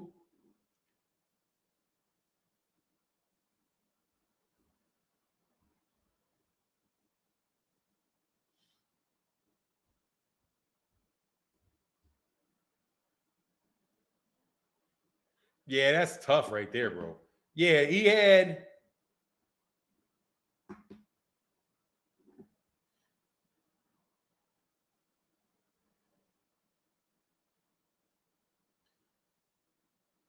Oh, yeah, Ricky Burns had the WBA, and he had the IBF. He beat Tresnowski for the IBF, and he beat Ricky Burns for the WBA. And he fought Terence Crawford and he lost. And after that, he got knocked out. After Terence Crawford, he got knocked out by Regis Prograis. Then he beat a fighter who was 4-1. Then he went back and he got knocked out by a guy that was 9-0. Then he got knocked out the next fight by somebody out there in wherever he fought in somewhere. I don't even know where that is. He got knocked out. Then he got knocked out again. Then he lost on points. Then he knocked somebody retired a 12-1 fighter. Then he got knocked out. Then he lost again to a guy that was 8-1. I mean, it is what it is. That's not even dude. I don't even know if that is Jason Rosario. He beat, and he really didn't beat anybody before that. He came out of Africa. He came out of Namibia. Yeah, so I guess he went back to Namibia. That's where he went back to Namibia. He's undefeated in Namibia. No, he got knocked out in Namibia. So after he got out of Namibia, he shocked Ricky Burns. He went to Russia, shocked this guy with a first-round knockout, then won 12 rounds against Ricky Burns. Then he got knocked out. I mean, yeah, Julius Ndungo. Do you think Usyk could survive at least one clean shot from Deontay? Maybe one, but not two. Africa Hall of Fame. He's Kilimanjaro Hall. In Umbongo Plaza, Dar es Salaam is where he fought. That's what I was talking about. But yeah, man. So yeah, but anyway, so that's Hall of Fame. Good, that's all. But that is nobody's Floyd Mayweather Jr. brother. Let me tell you, that ain't Floyd. That is not Gennaro Hernandez. That is not Diego Corrales. That is not Jose Luis Castillo. That is not Ricky Hatton. It's not that. It's not Canelo Alvarez. It's just not that. That's not that level. That's not Andre Ward level. That is definitely not Sergey Kovalev. It is definitely not my man. What's my man's name? The light heavyweight champion, Chad Dawson. That's not bad Chad Dawson. That is not, it's not Sergey. I mean, maybe it's Sergio Bico, but it's not Mikkel Kessler or Carl Froch. I mean, it's not that level, man. It's not that level. But like I said, man, he's in the Hall of Fame because of what he accomplished, because he's undisputed. Not the people that he beat, not the people that he beat to get it. There's a difference. That's not Blair Boobs. That's not Blair Cobb's level. No, that's Blair Cobb. Yeah, he's funny. It's Blair Cobb's level, But look, man, I mean, like I said, man, he's a very, very good fighter. But Errol Spence Jr. would have helped it a lot. Beating Errol Spence Jr. would have put a stamp on that. Would have put a stamp on it. For sure. But no Errol. He said no one who is not on PEDs can take a flush right hand from Wilder. Yeah, and Terence and Tyson Fury is definitely on it. I say that because he tested positive before. So yeah, can he take one? May take one. He probably ain't taking two. And flush on the chin. Dude, seriously, he need to be real, real careful fighting that dude. He needs if you're talking about Usyk and Wilder, dude, he's not going to fight. That camp is not going to get in Wilder if they can afford it. If they can avoid it. Excuse me.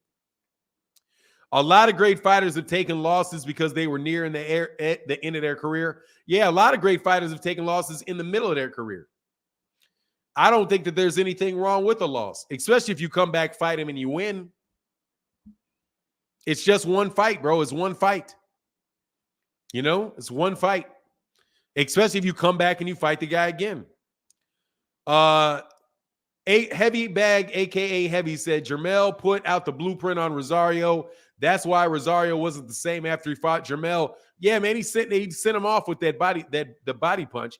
Oh, but also Bud stops Thurman in under 9 rounds. How you know his dad's not gonna throw in the towel, bro. Timothy Stoudemire, he's not gonna throw. Keith Thurman's not gonna throw in the towel. So I don't know. I think Sean Porter was going the distance. He had 2 more rounds, bro. 2 more rounds. He could have got knocked down once in each one of those rounds and still went the distance. That was his dad that stopped that. But, it is what it is. We'll see. We will not see, actually, because he retired. Yeah, I don't know, man. I don't know. You say that, but I don't know.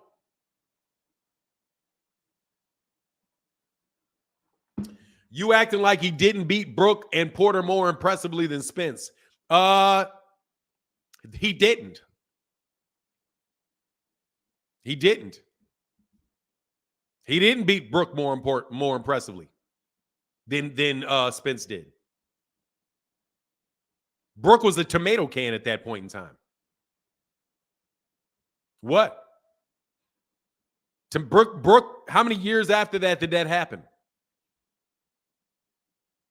Brook was washed. So no, it's not the same thing. Brook was a champion, was the reigning champion when Spence went over to the UK to stop him. Crawford was Sean Porter was not Sean Porter. Kell Brook was a tomato can when he fought him. So no, he didn't. And guess what? It was a more impressive fight for me with Errol Spence and Sean Porter because Sean Porter fought back and looked like he wanted to win the fight, like he had something to lose. The dad threw in the towel over there. And I think that fight was going the distance. But whatever. It was also several years later after Errol already put a beating on him. You cannot undent a tomato can. The man beat both those guys up, and you fought the man after he did all the damage to him. That's like you getting into somebody beating the mess out of somebody, and after somebody beats the mess out of you, after hey man, I scored 60. I held Michael Jordan. I hold Michael Jordan to 20 points. Yeah, you talking about 41-year-old Michael Jordan with bad knees? You talking about Michael Jordan with the bad knees, or are you talking about the 1987 Jordan? Which one exactly did you hold to 20 points? Oh, yeah, the 41-year-old. Yeah, the 41-year-old Jordan. I'm sorry, what was happening with the guy that was 26? What'd you do with him when he was 26? It's not the same thing, man. His dad threw in the towel. Yeah, he did, man. You guys can make up. I don't care. Think what you think. At the end of the day, brother, his dad threw in the towel for no good reason. That's my take on it. You can have your take. Bud makes a great point, though, Fanon. How many unbeaten champions has Errol beat?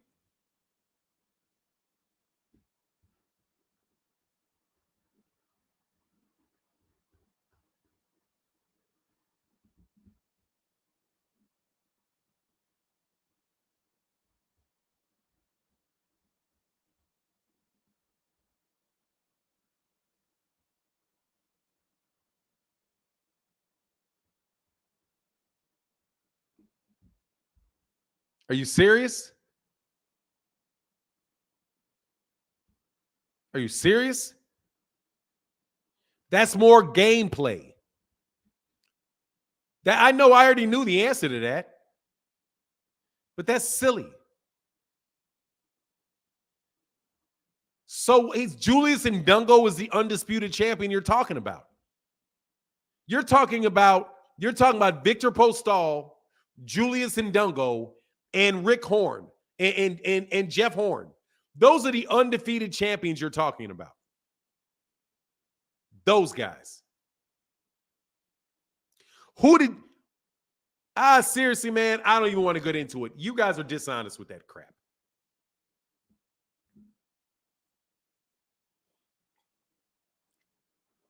How many champions has Bud beaten at 147? 1. How many is Errol beaten at 147? 3. How many times has Errol Spence Jr. ducked Terence Crawford? None. How many times has Terence Crawford ducked Errol Spence? 1. I'll tell you how many undefeated champions ducked him, though. Would you like me to tell you how many undisputed champions ducked Errol? Let me tell you how many undisputed champions ducked Errol. 2. Keith Thurman and Bud Crawford.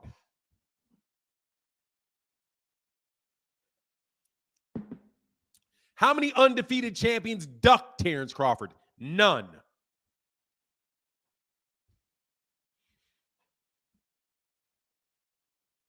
How many undefeated champions ducked Terence Crawford? None.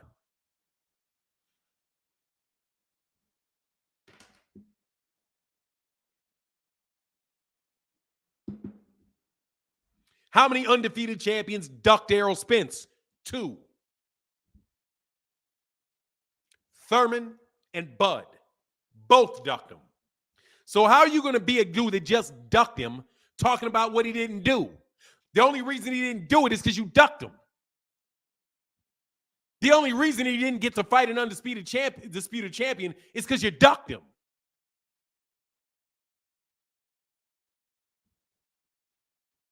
There you go. How many? None, because you ducked me.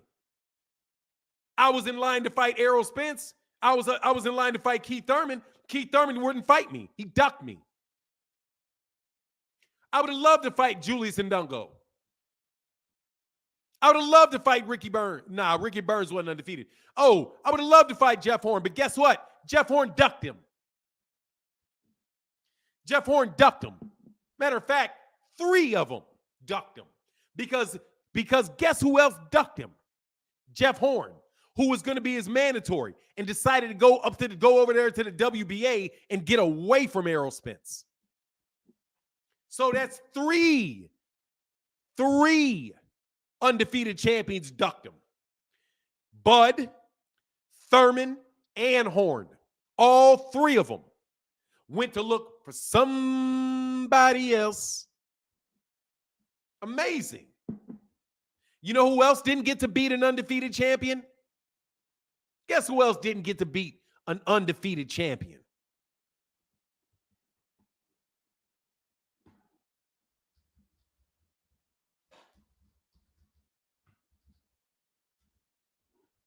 Man, I don't even know if he did. Yeah, he did.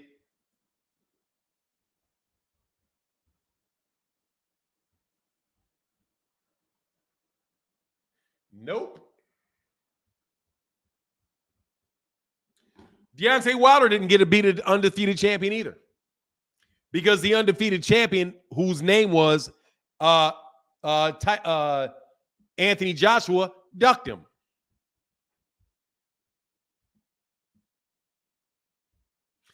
Hey, Fanon, shake my head. Bud, why you call fans broke and trying to get people to buy or come to your fights? His ticket sales cost him a lot of money now. Silly. Yeah, dude, I'm just not, obviously. Hand surge, marriage, and COVID. What is that? Look, no. He ducked him before all of that. Cool Ash. He ducked that man before that. That man was out there ducking. The reason why Errol Spence Jr. had to go fight Kell Brook is because Keith Thurman wouldn't fight him. He had to fight Kell Brook. But hey, but Amir Khan, that's the signature win. Anyway, so I like that. What's going on, Lawrence Johnson? But thank you for that point. How many undefeated, like Bud said, how many undefeated champions did he beat? Well, like if you keep ducking, he'll never get any. If you keep ducking, how's he going to get one? When the undefeated champion wants to stay undefeated and decides, let me take this money over here against David Avanation and let me go fight somebody other than you. As of right now, one of y'all's would have already left if you didn't duck, because November 19th was Saturday. Errol was stalking Thurman back in the day. Yeah. How many undefeated champions have you beaten? Man, he's never going to beat one if you keep ducking him. You know what I'm saying? Like, Come on, man. And here's some other thing. Kind of overrated, I would say. Because just because you're undefeated doesn't mean that you're any good. Just means you could have not fought anybody well. Kind of like Julius Ndungo. Julius Ndungo beat Troyaski, and he beat Ricky Burns. Ricky Burns is a lightweight, and he won a close fight with Ricky Burns. Does that make him? That makes him Yordenis Ugas? You think Ricky Burns was better than Yordenis Ugas? But okay. Fanon, do you think Spence stops Thurman? I don't know, man. I don't know. Look, man, I'm telling you, man, these guys are all very good fighters. It depends on how Errol Spence Jr. gets it. It depends on Errol. It depends on Thurman. Dude, Thurman is a very, very good fighter, man. He's a very talented fighter. Dang, Fanon, can I get at least one? Can I at least get credit for my super chat? Jay, you got it, brother. My bad. Hold on. Oh, he said, Bud makes a great point. My bad, because it's still up there. Bud makes a great point, though, Fanon. How many unbeaten? Yeah, I did it. How many unbeaten champions have Spence beat? Oh, yeah. Much love in that super chat. You got big credit for your super chat. Mr. J23. Sorry, brother. Sorry about that. Yeah. For sure, you get it, man. Anyway, yes, Mr. J, you can get it. Sorry about that, brother. I didn't say your name. I'm sorry, man. Bud never ducked anybody except for this delusion. Oh, yeah, Bud never ducked anybody. Delusional fan voice. Yeah, pretty much. I think Spence stops Thurman 10-11. I don't know. I do not know. I hope we get to see the fight. I'm not into that like that. I'll have to sit back and I'll have to watch him. I know there's a lot of people underestimating Keith Thurman and trying to drag Keith Thurman's name into the ground because he lost a close fight to Manny Pacquiao coming off a layoff. Keith Thurman just had a fight against Mario Barrios. He looked good in that fight. He looks strong. He's a big puncher. And we'll see what's going on, man. He said, you my guy, Fanon, even when you beat me up. Sorry, bro. Hey, Mr. J23, sorry about that. I've heard people say, because you said I was beating up on Bud, because you said Bud makes a great point, though. How many unbeaten champions does Errol beat? But look, here's the thing, Mr. J. If you just lay out some random statistic and you say, well, Errol says, well, okay, well, how many champions with multiple title defenses have you beaten? How many champions with good wins have you beaten? Right? And you say, okay, let's look. What do you mean? Yeah, well, how many champions that have had good, solid wins in their career have you beaten? Well, let's look at it. Jeff Horn. That's it. And actually, it's not even a solid win. So the answer to that is none. Jeff Horn had a win over Manny Pacquiao, where Manny Pacquiao, a lot of people think Manny Pacquiao won the fight. Whole lot of people thought it was a robbery in Australia. So Jeff Horn doesn't have a solid win. He had a win. He didn't have a solid one. Victor Postol had? What did Victor Postol? Victor Postol had a solid win against Lucas Matisse, right? I suppose, yes, Lucas Matisse, I believe. Let's look back, because I think Lucas Matisse might have just come off a loss.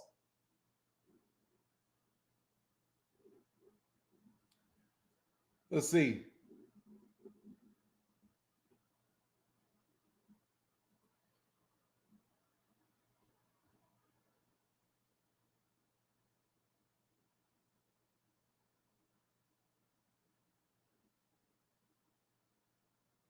Lucas Matisse. I always thought Lucas Matisse was overrated, but yeah, he lost to Danny Garcia. But anyway, you get the point, bro. You can come up with any type of random, you can come up with any random thing that makes it sound like you're separating yourself from somebody. My point is that Errol Spence Jr. got 3 belts in that division, and Errol Spence Jr. is a undefeated fighter with 3 championship belts. If you could find a way to fight these other undefeated champions, why won't you fight that one? And you would have got way more money than you got to fight any of the other ones. It just wasn't enough for you. Makes it sound even more shaky. But see, again, it's just arguments that you can make. At the end of the day, he didn't take the fight, man. That's where it winds up, to me, that he didn't take the fight. Everybody fighting except Spence. What do you mean everybody's fighting except Spence, man? Keith Thurman ain't fighting if it's why you anyway, y'all keep doing it to Bud. Y'all keep doing it to Errol. I'm all right with it. Keep on doing it. Fanon, if Spence Thurman happens, what month you think it'll happen? In February? February. And they would announce it in December.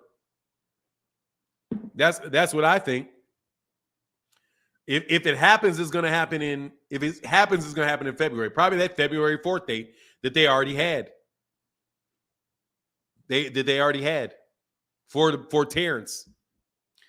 And so after that, you know what's going to happen, bro. I hope they force that mandatory, dude.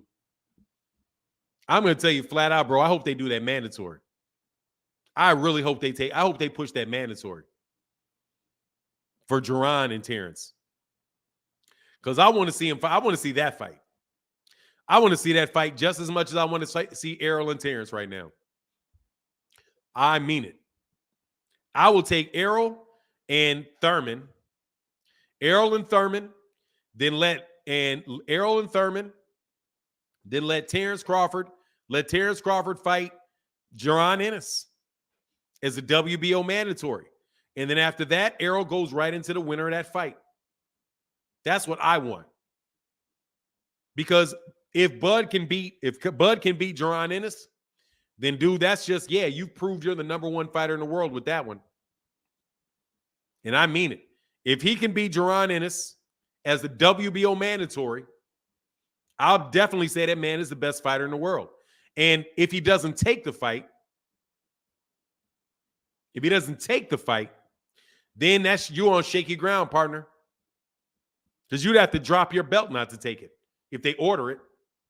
And I think that Cameron Duncan, Bozy Ennis, as soon as they make that fight, and I think they could do it now. As soon as Amanda Stanionis and Virgil Ortiz is agreed to, put in a request to become the mandatory for Jaron Ennis. For Terence Crawford. Because he's already the number 2 guy in the division. The number 3 is Keith Thurman. The number 4 is Conor Benn. And Virgil Ortiz is fighting in the WBA for a championship. If he wins that fight, he's not going to be in the rankings anymore. If he loses that fight, he's not going to be number 1 in the WBO anymore. His ranking is going to drop. So no matter what happens, the second that they make that fight, as long as they make that fight, Jaron Ennis is going to be moving up to the number 1 guy in the WBO. And Terence Crawford's 18 months for his mandatory will be up in May. Guess who's not going to be ready to fight him in May? Errol. Because Errol's probably going to fight in February. That's 8 weeks. February, April, May. That's 2 months. That's 8 weeks. So I think go ahead and make that fight. And Errol can take the winner of that fight for undisputed. Because Jaron is going to be fighting in January and Bud is going to be fighting in December. Errol fights in February. If those guys can fight in June, Errol can be back in the ring with the winner of the guy in November. Mikey was not a champion in that division. But you say how many champions, his undefeated champions he's beaten? Well, Mikey Garcia would be one, but Mikey Garcia was not a champion in that division. So say he beat 1 then. So he beat 1 and Terence Crawford beat 2. And actually, you know what? It should count because Mikey was a 140-pound champion. He was a champion. Well, actually, he was a champion in 135. I think he already dropped the 140 belt.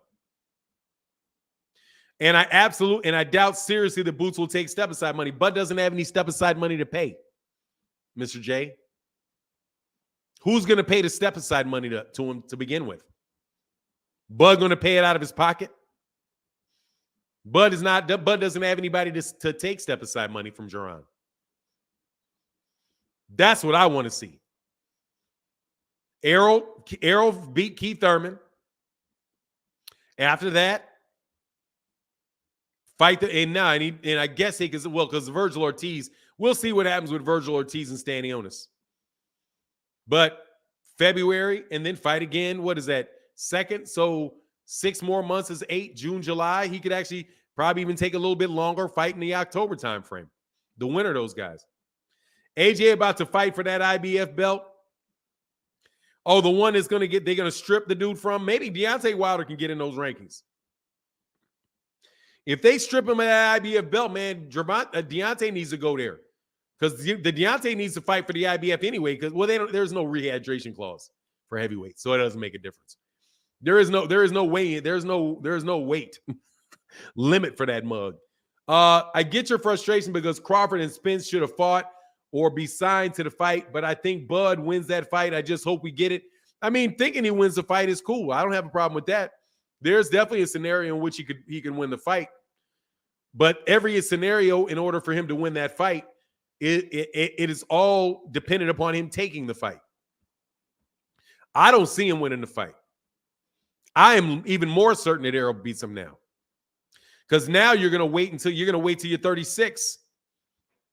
Man, he's not moving around like that, man. Bud is not moving like he fought when he was at 140 pounds. He's gonna be there. He's gonna fight right there. If he's gonna fight right there, it's gonna be very, very, like, really, really, really, really, really hard for him to win that fight because he doesn't throw enough punches. And anyway, but at least that's mine. Black Prime will outbid PBC for Bud, Ennis, and yeah, okay, sure they will. Sure they will. Sure they will. How are they gonna outbid them? How are they gonna outbid them? When they gotta pay 25%. Okay, sure they will. We'll see. Hopefully we'll see. You can actually give Errol credit for Kell Brook because he lost to GGG in a different weight class. I mean, I don't want to do that, man, because seriously, Mr. J23, it's all silly. It's all silly because at the end of the day, Bud did not fight Errol. So his opportunity to fight Bud was gone. Because Bud is nah. Dude, he didn't have the opportunity he didn't fight at 140. He never had the opportunity to fight Julius Ndungo. He never had the opportunity to fight Thomas Delorme for a vacant belt. And to fight Victor Postal. He didn't get the opportunity to do it. Never got the opportunity because he's not in that weight class. So what you did in that weight class really doesn't have anything to do with Errol. The only thing that in reality that we have is what's going on in the weight class that they're in. And in the weight class that they're in, Errol has won 3 belts and Bud has 1, and he acts like he doesn't want any more because of what he did at 140. What you did at 140 has nothing to do with what you're doing at 147. So that's the Adrian Bronner talk. Really.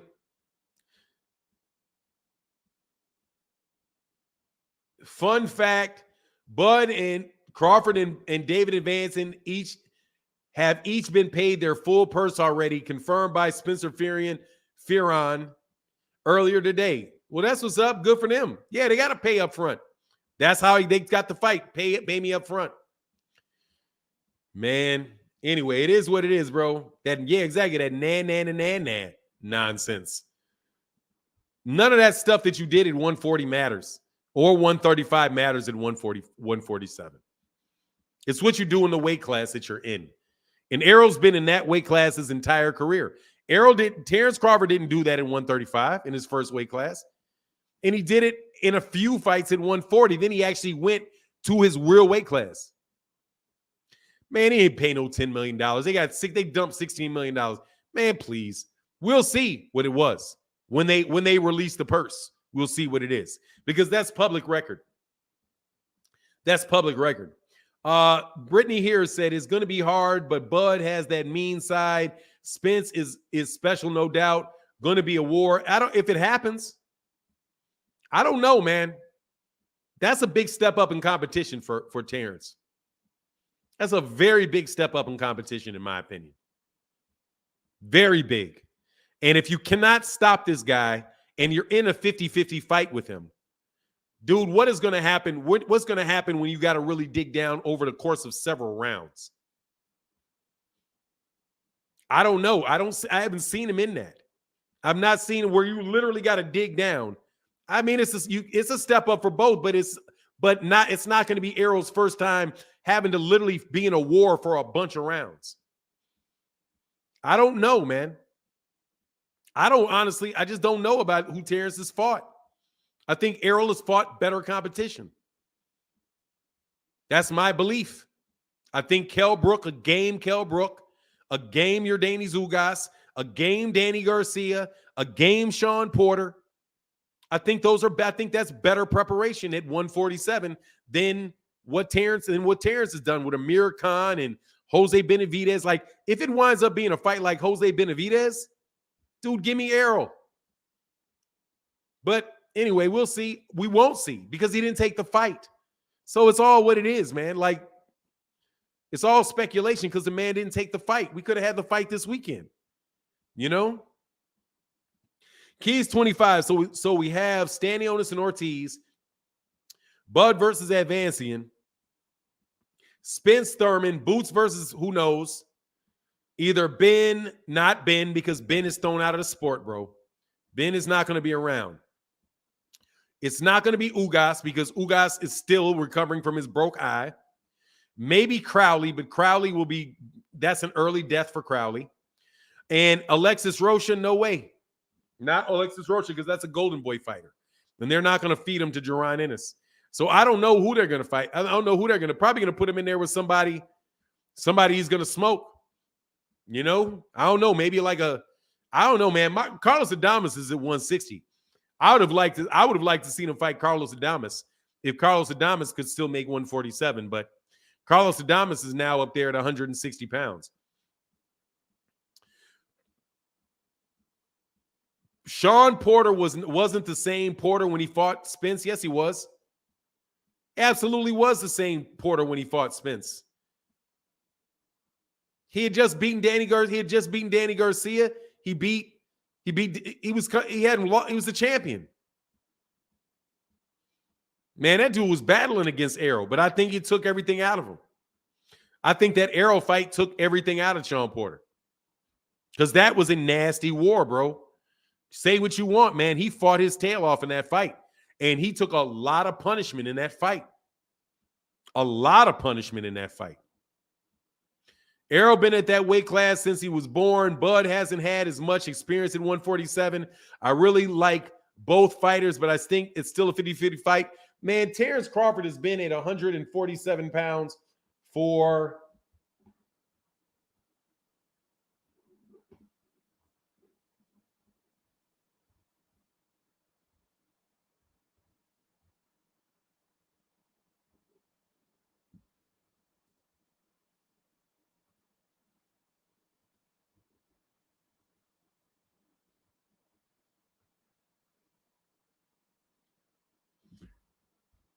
he's been there almost 5 years, man.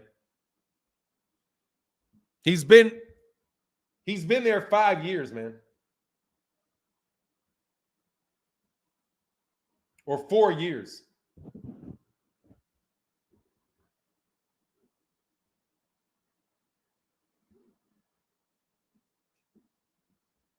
Over 4 years, I'm sorry. He'll be there 5 years. He's been in the chat. He's been in that channel for 4.5 years. He's been in that weight class for a very long time, bro. How long was he at 140? At one?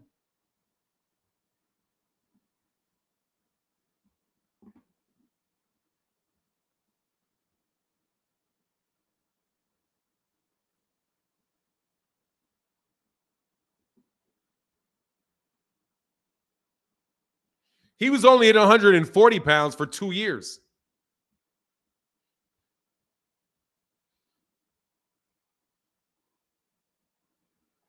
Yeah.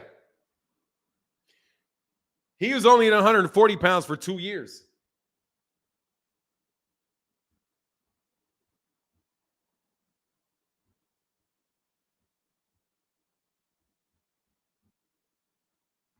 Eight.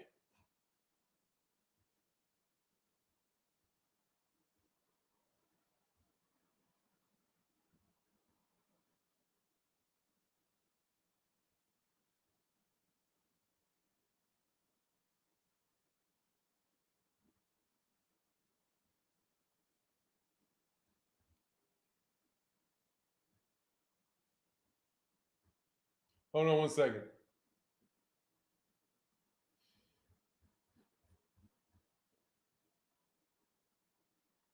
Yeah, 7 years. The only weight class he was at longer was lightweight for 7 years.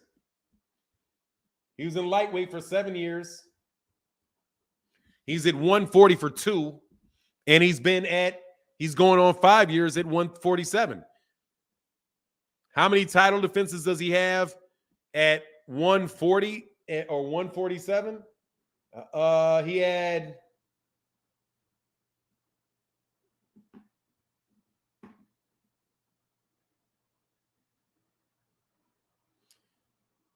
six at 140 in 2 years. And he's had 1, 2, 3, 4, 5 in 4 years. He's only fought once a year for the last 3 years.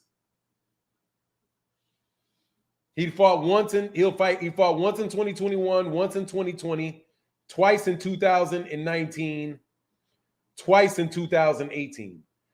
So as today, he's had 1, 2, 3, 4, 5. He's going on his sixth title. He's going on his sixth title defense in 4 years. So, yeah. So, I mean, he's been at welterweight longer than he was at 140. When was Errol Fighter of the Year? Bud was. When was Bud Fighter of the Year? When was Bud Fighter of the Year? Why do not I not know that? When was Terence Crawford Fighter of the Year?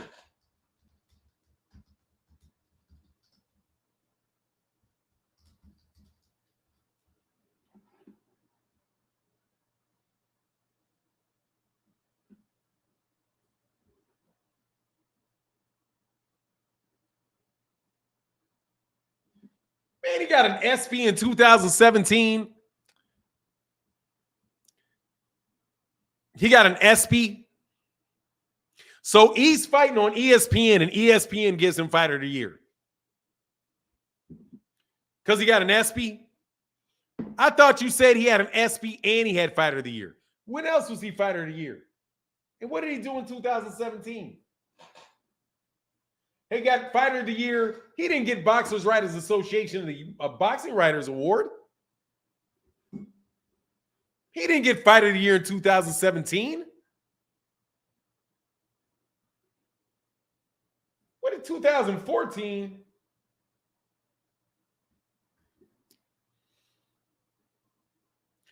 Dude, he got an SP for Fighter of the Year. That's not Fighter of the Year, bro. Fighter of the Year is Boxing Writers Association of America. BWAA Fighter of the Year. That's the Fighter of the Year award. The Boxing Writers Association of America. That is the Fighter of the Year award.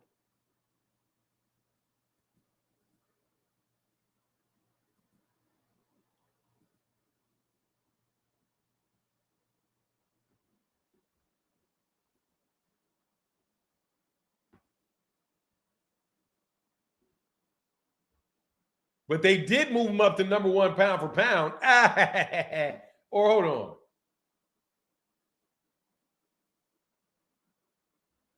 Oh, yeah, dude, come on, man. Whatever, brother. Loma got it in 2017. When did he? So you talking about an ESPN award? Okay. All right. I thought you meant that he got the Boxing Writers Association of America award. He was a BWAA Fighter of the Year in 2014. Was he?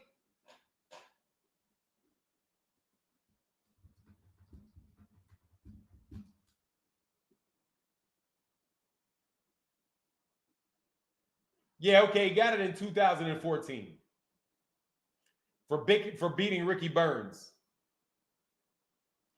What was going on in 2014? Anyway, all right. No, I got it. I see it. He got it in 2014, the Boxing Writers Association of America Award. 10 years ago, 10 years ago, 9 years ago. Nah, dog. He didn't get it when he was undisputed. He got it for beating Ricky Burns at lightweight. Sounds like Bob Aaron bought it, but that's okay. I don't know what else happened on 2014. John Boy says some color. Shout out Mike Kirkland, Zenith 360, Lone Star Steph and the crew. Yes, sir, bro. He got duck of the there you go. But he got duck of the decade. He just got duck of the decade last. Dude, that's duck of the century.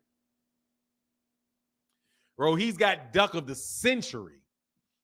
That ain't no duck of the decade, brother. That's duck of the century.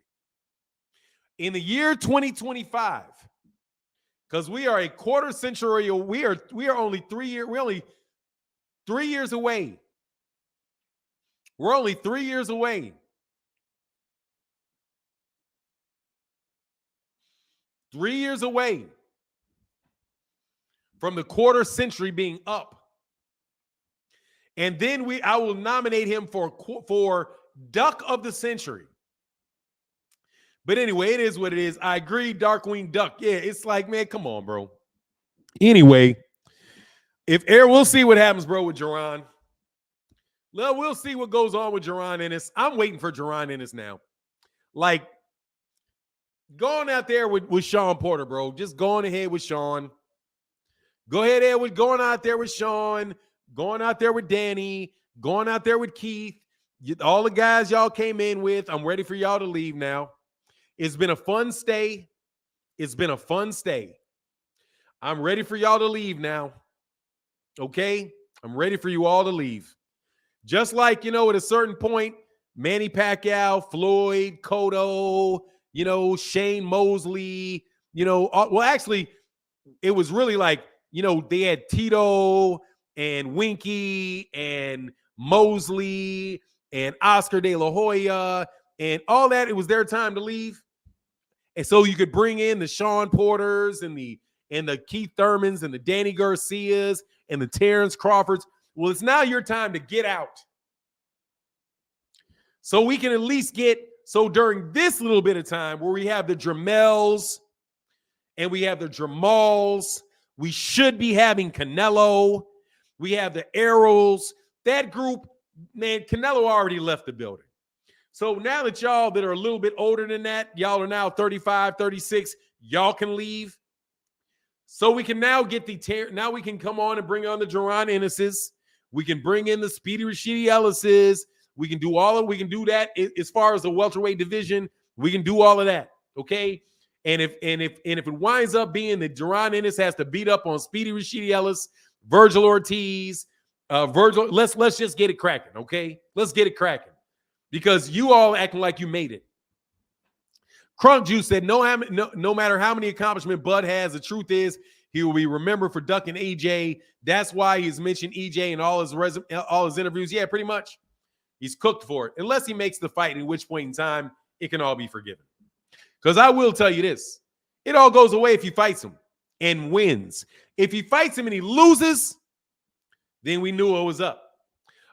John Boy said, Rise Podcast, please go subscribe. They're bringing the best fights of 2023 and beyond, except for, what the problem is over there with the Rise Podcast. The problem is that the tank keeps having all these tune-ups. Tune-ups for tune-ups.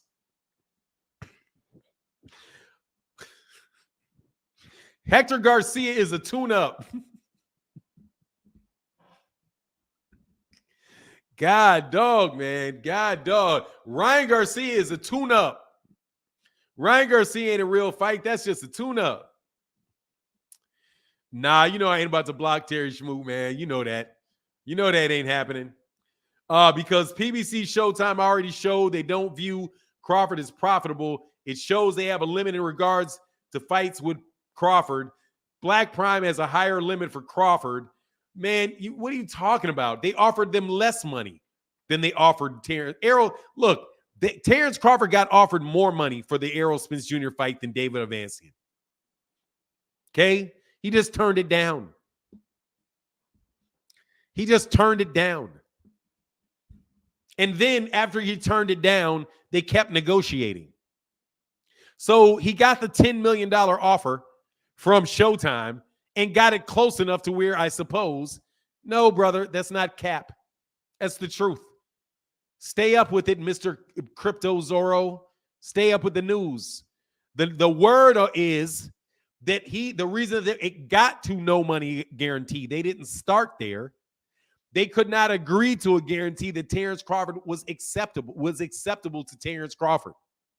And as a result, they took guarantees for Errol and for Terence and Errol off the table. Stick with it, brother.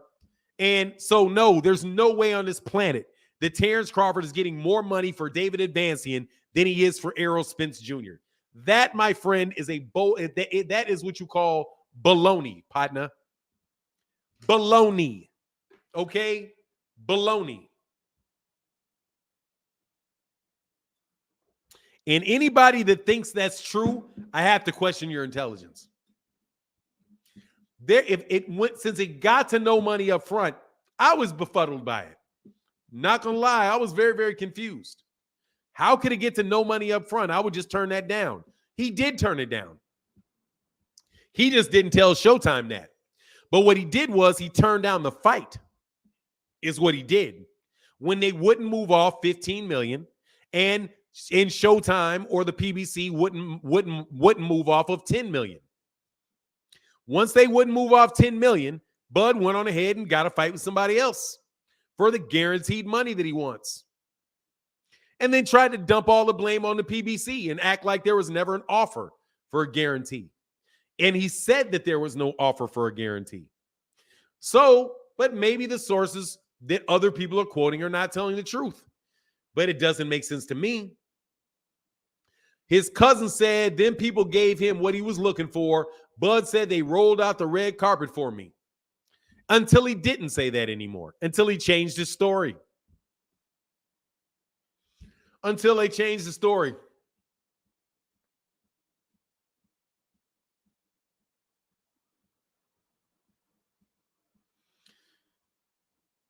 Man, shut up, dude. I'm not even interested in you, brother. That's boring.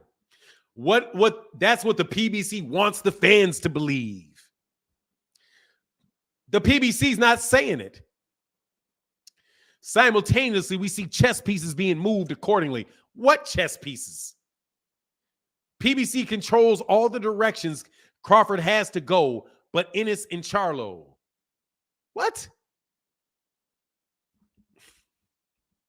Well, okay. Joshua Furlong, good morning, Fanon in the chat. Tank in 6 versus Ryan. Man, I'm scared for that fight, bro. Man, PBC ain't said a word. But you see, but you see the sanctioning bodies and other people making fights.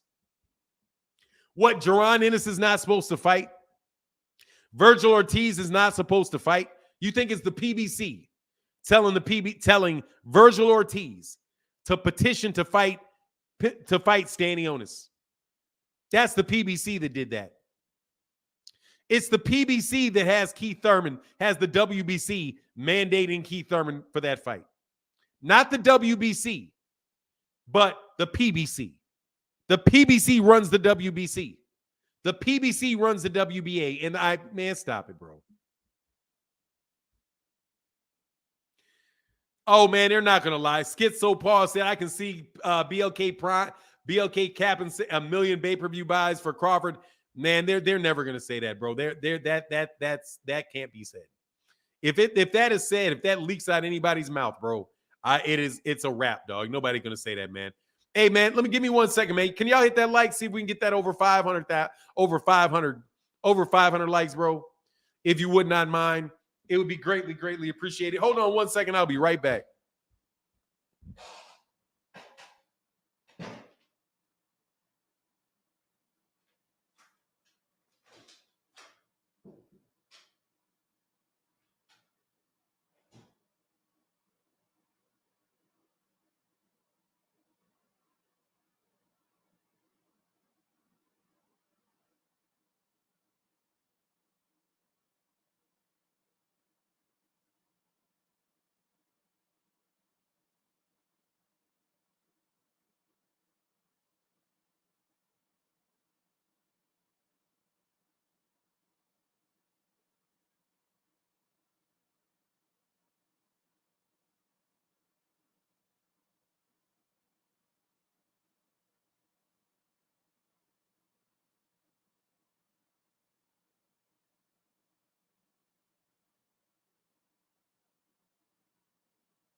All right. Sorry about that. Sorry about that. Anyone with the word crypto in their name, man, I have no idea how y'all must have lost a lot of money on that cryptocurrency stuff. I was not buying that for nothing. If you want approval of expenses, you're working as a promoter, cover your own guarantee. You either take the guarantee they offer or act as a fighter to be your own boss. You claim and pay the cost. Hey, man, so look, man, what do people got for Will Wright said, should Conor Ben compete? Would Conor Ben compete well with Bud off the juice? No. He wouldn't compete well on the juice, I don't think. But in my opinion, this is my opinion. Those a whole lot of those UK dudes look juiced. Dude, a whole lot of those guys look juiced, man. Whole lot of them. Those dudes look like, man, several of them, bro. He said, right, for now, invest in another fiat currency. Man, I'm not about to do that stuff. I saw they were like, man, cryptocurrency, okay. I'll wait. You know what I mean?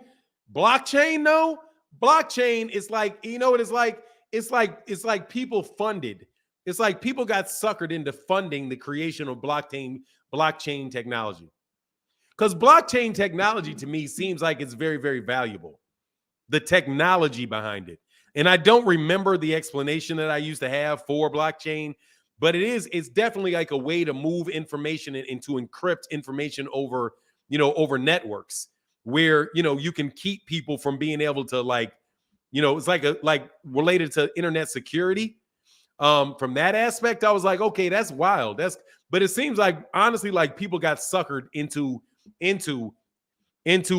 funding the creation of blockchain technology instead of it being developed the usual way that stuff is done, which is through the military.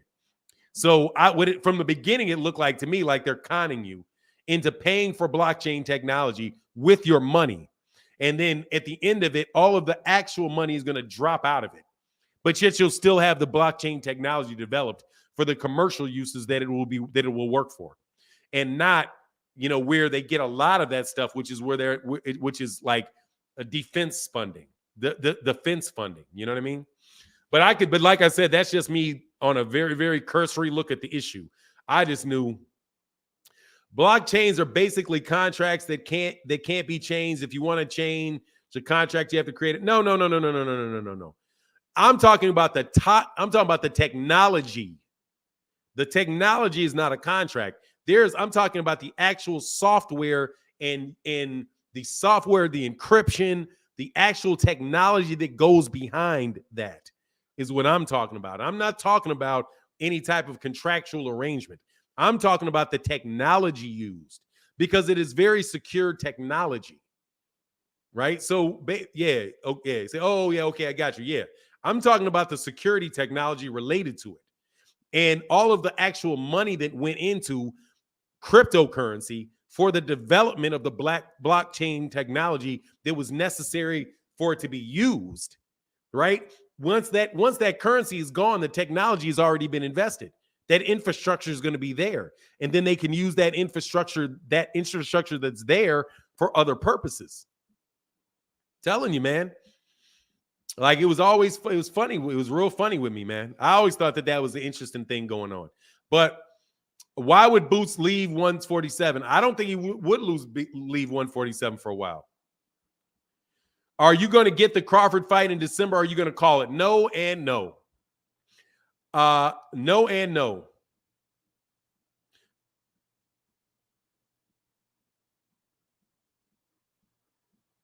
You say, yeah, the whole thing just didn't make sense to me. But I'm not playing with it, man. I'm not playing with my money. I'm just not playing with money like that. You know what I mean? Like internet, like debit cards and all that stuff is about as far as I want to go with that. You know what I mean? But like literally taking my money outside of money, I'm all right, bro, with that. You guys work. Let me know when that goes for a couple decades. You know? Let me know when that works for a couple decades. The YouTube channel reported that the judge on Gervonta said that the jail time is needed in his punishment. I've seen that. It's not what he said. He did not say jail time is needed. It's not what they said. What the man said, and it was months ago, I did the report. What they said is that the person that was the victim of it, they didn't like that it did not include jail time. That doesn't mean that the judge says, oh, this has to include jail time. Does not mean that. That's not what they said. I remember when they said that's months old. Blockchain technology is the now and future. Yeah, the technology. When I read the technology is legit.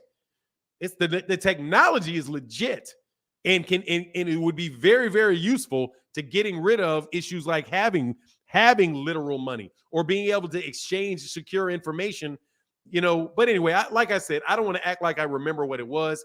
I kept the explanation of the blockchain technology in my head for maybe a week, and now it's not there anymore. If I read it again, I could say it a little better than that, but you know what I mean? Fanan's channel, my friends, here you will learn boxing, law, history, culture, currency, and many other forms of knowledge. Sit down, backs, relax, and have some popcorn. Hey, thank you, Brandon Suter.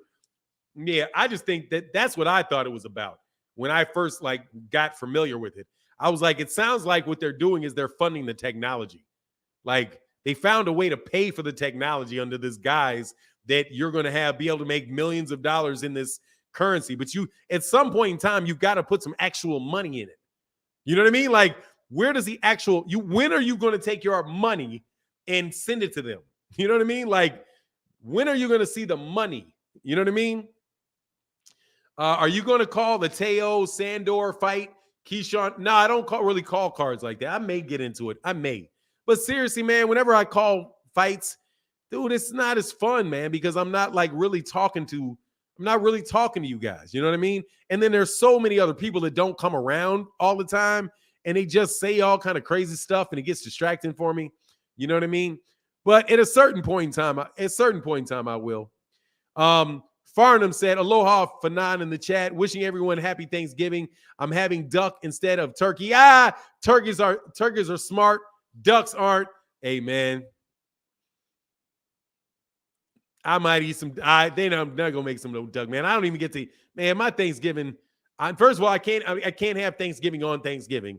I'm having Thanksgiving dinner on Friday, and my wife and my daughter, neither one of them are going to be here. So, but I am spending it with my mother and my cousins, and my mother, my father, and my cousins. Probably my sister. A couple of my sisters. Three. Probably two of my sisters will probably be there. So I'm looking forward to that. A couple of my nieces will probably be there. And my grandniece. Hey, Fanon, who you got? Lorenzo Trunk Simpson or Jermell? Until I see something more out of Jermell, out of Truck. I'm not predicting anybody beating Jermell. Jermell's one of my favorite fighters because he's real. Because that's a real dude. What he says, like Jermell Charlo is like Jermell Charlo is like the better version of Terence Crawford. Jermell a jerk, bro. Jermell Charlo's a jerk, but I like him. I can't lie, bro. Like Jermell Charlo's a jerk, but I like him. Like, he be talking crazy, man. He gets real aggressive, but man, the dude be fighting, and he is absolutely, positively hilarious, man. He's absolutely hilarious. That whole line he said about Terence Crawford, where he was, man, I thought, man, I was dying, bro. I was dying. Hey, man, he said, now, shut your mouth. You too high on the hog, man. You too high on the hog. You're suing your own promoter. Like, hey, man, the dude is hilarious, man. That dude is hilarious, man. I like Jermell, man. I like Jermell. I'm a fully put it this way. I'm a fan of Jermell. I would never want to be able to. Dang, y'all think Truck a scrub? No, I don't think Truck's a scrub. I just don't think. I mean, I got to see more than him, man. Then they'll say he's gonna beat Jermell. Come on, man. Give Jermell his credit. I ain't picking nobody over to beat Jermell at 154 until somebody shows me something. Because the dude, hey, man, you may screw around and get a draw. It may mess around and be a close fight. Or you get slapped. So Jermell, I'm not picking against Jermell. Jermell deserves a lot more credit than Jermell gets, in my humble opinion. I think Jermell gets the short end of the stick a lot. That's me. Y'all out here talking crazy, man. Simpson ain't no scrub, but he hasn't done nothing to show me he beats Charlo. Yeah, I mean, I just haven't watched enough of Truck Simpson, to be honest. I just haven't seen enough of him to say that. Hey, he said Truck beats both them Charlos. Yeah, you a little biased, Rise. You a little biased, Rise. He fights out your gym, doesn't he? I just haven't seen enough to say that, man. I can't do it. I gotta see more of him. You've seen Truck. I haven't seen him. I haven't seen him enough, so I couldn't tell you. You know? Truck beats Charlo, in my opinion. Hey, man, he very well may be. I got to see him, though. I got to see more of him. Man, I don't see how y'all see Jermell as all that beatable. Or Jamal. I think the one loss the man had, he won. Now, he did mess up against, I think he did, what do you call it? What's the phrase? I think he choked up a little bit against Castano in the first fight. I think he might have choked up a little bit against Castano in the first fight. But like I said, man, I haven't seen enough of him to give you an honest answer. Just haven't seen him enough. There's a lot of these young guys I've just not seen enough. Like, I haven't seen enough of Keyshawn Davis. I've seen him, but I haven't, there's nothing that I'm seeing. Like, Keyshawn Davis is very strong. He's very strong. He's a good fighter. Without a doubt, he's a skilled fighter. But I haven't seen, an otherworldly talent level out of him that is going to make me say, oh, yeah, this guy for sure. You know what I mean? He has a little bit of a Andre Berto feel to him, to me, honestly. He has a little bit of a Jeff Lacey, he gives me that Jeff Lacey, Andre Berto type of feel. He may be a little better than them. He may be a little better. But he gives me that same general feeling when I watch him fight. Like, this guy may run into trouble eventually. Kind of stocky, you know what I mean? But he's longer than them, too. But we'll see when he goes to 140. We'll see what happens with him. I said Truck beats Charlos because they don't control their emotions. I have not seen that out of Jamal. I've not seen Jamal lose his emotions. I've seen Jamal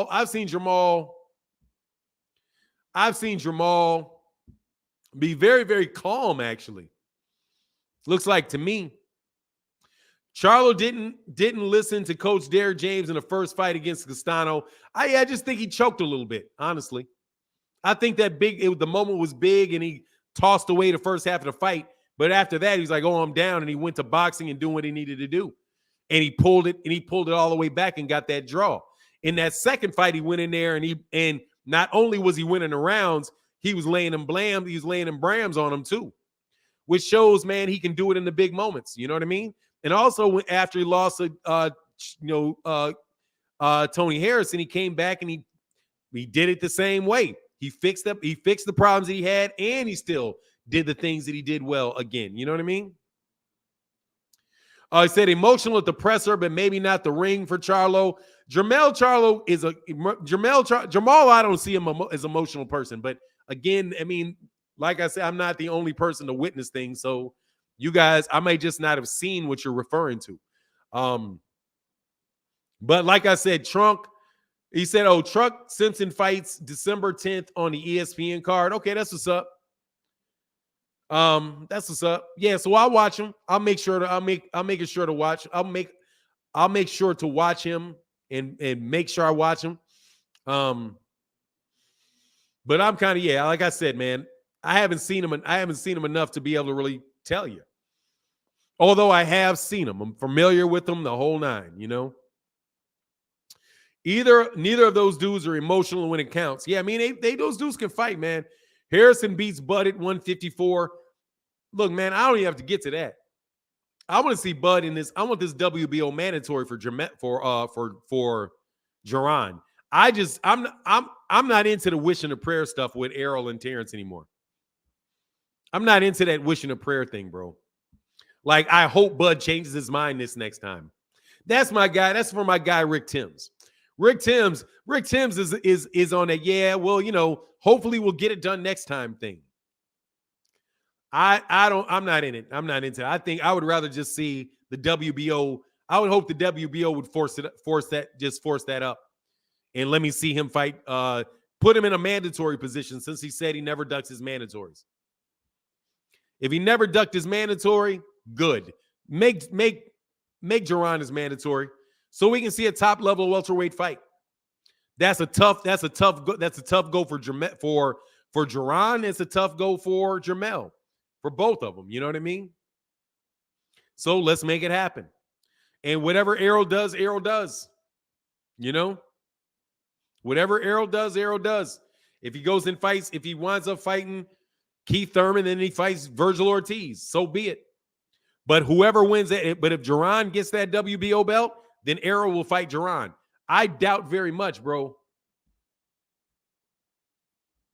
Hey, Will Wright say, you missed my super chat. Ring that gong. Yes, sir. Oh, my bad. Would Ben compete well with Bud off the juice? Much love in that super chat, brother. And Will Wright again says, Tony Harrison versus Bud at 154. Who wins and why? I would say Tony Harrison would win that because of his reach and his boxing ability. And I do not think Bud is going to be able to catch him and knock him out. I don't think he's got power like that. I don't know, man. I don't know. It's tough. But if Terence Crawford can catch Tony Harrison and knock out Tony Harrison, then yeah, I would say, Terence Crawford. But if Tony Harrison is just boxing him, give me Tony Harrison. He's so much taller, so much longer, that jab, that is going to be very tough for that dude to do, like come over the top of his jab and all of that. Is if Tony Harrison just sticks and move and decides he's not going to give Terence Crawford a chance to really land anything on him, give me Tony Harrison.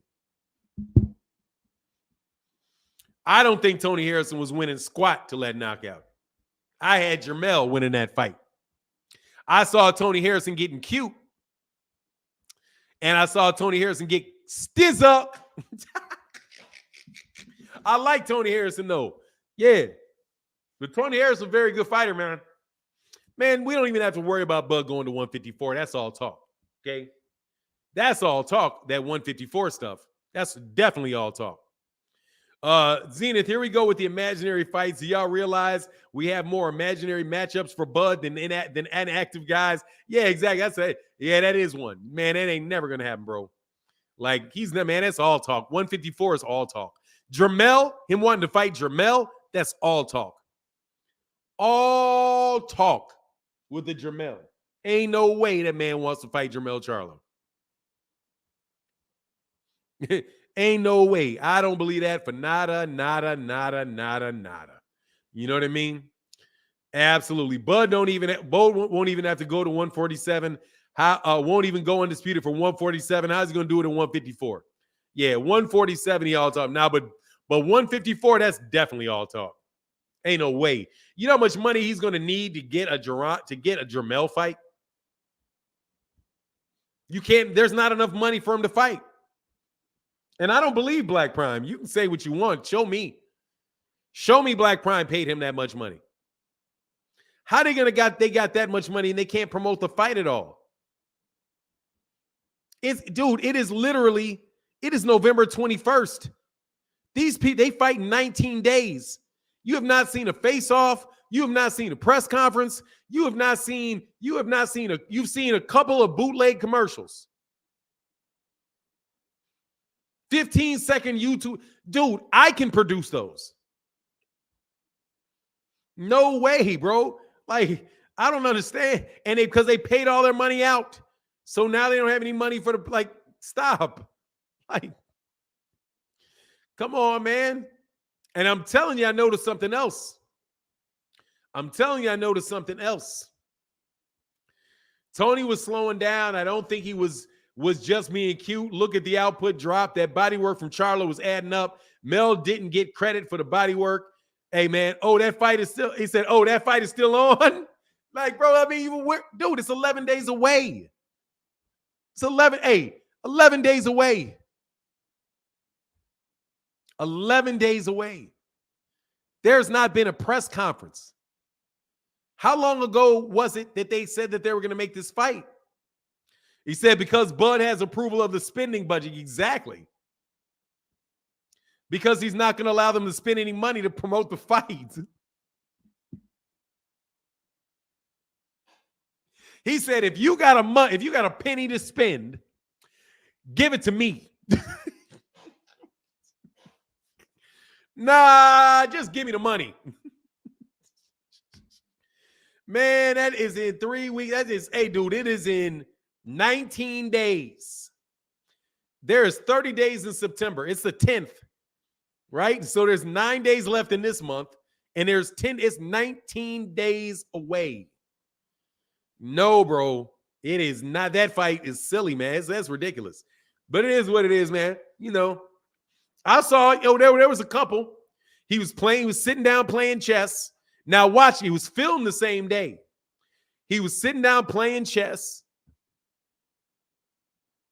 And then the next one, seriously, it may be like 15 seconds, it may be 30 seconds worth of footage altogether.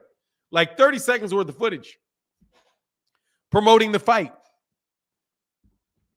That is going to be the breakout for BLK Prime.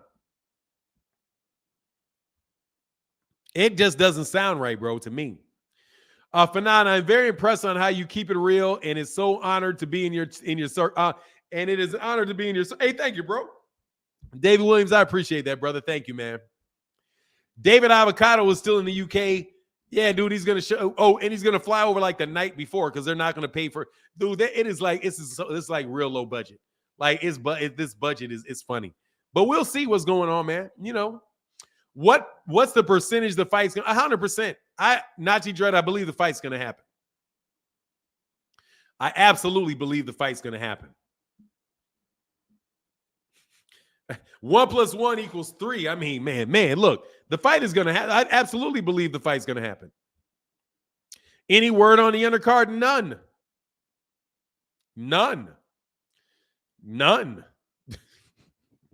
And dude, look, I'm telling you, when they said that when Bud gets to approve all of the expenses and everything that's happening in the fight, the organization of that fight is going to be a complete and utter mess.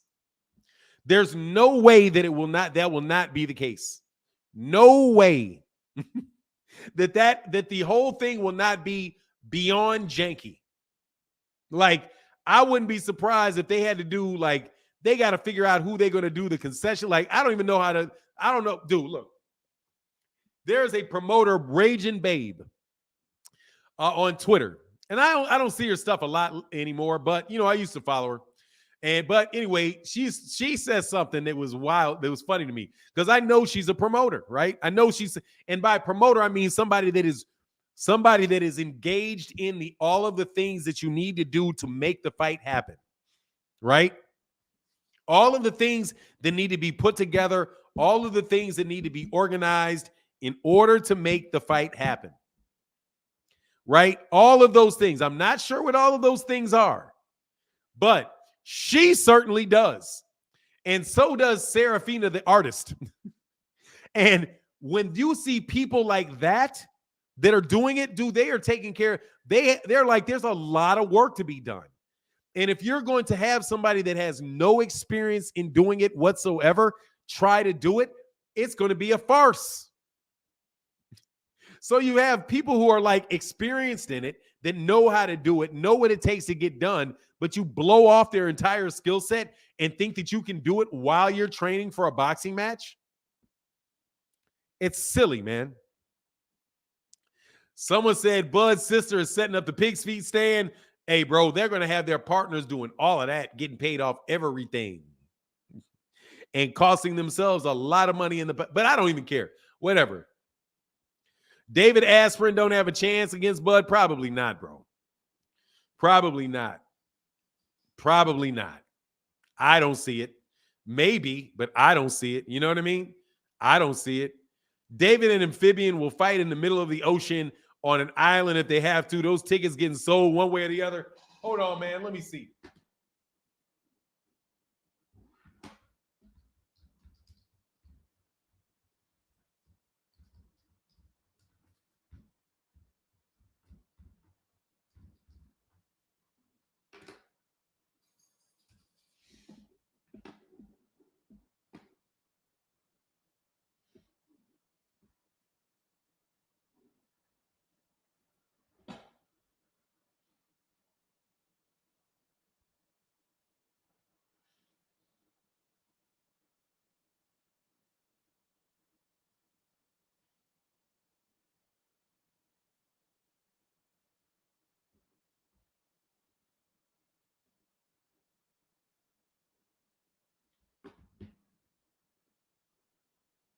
Bro, there is tickets available in every single solitary section of this fight, with the exception of the floor.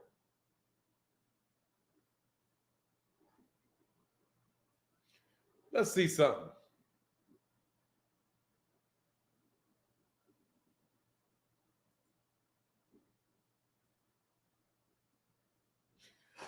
The NCAA women's volleyball tournament has more tickets sold, and it's not for 5 days later.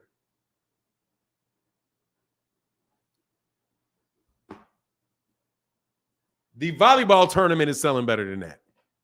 Oh no, I'm just going to the ones you can buy from right there, the ones that are available. It's right from that website. Only people on the floor is Buzz family and the school teachers. There's more tickets sold for the fight that the event that's taken 5 days later, the NCAA volleyball tournament. But we'll see. But it doesn't matter, man. I mean, it is what it is. Why would you go see that fight? You're probably going to get ringside tickets for $20 and a hot pocket. You can get ringside for $450. For $495. Yeah. That's not a bad price.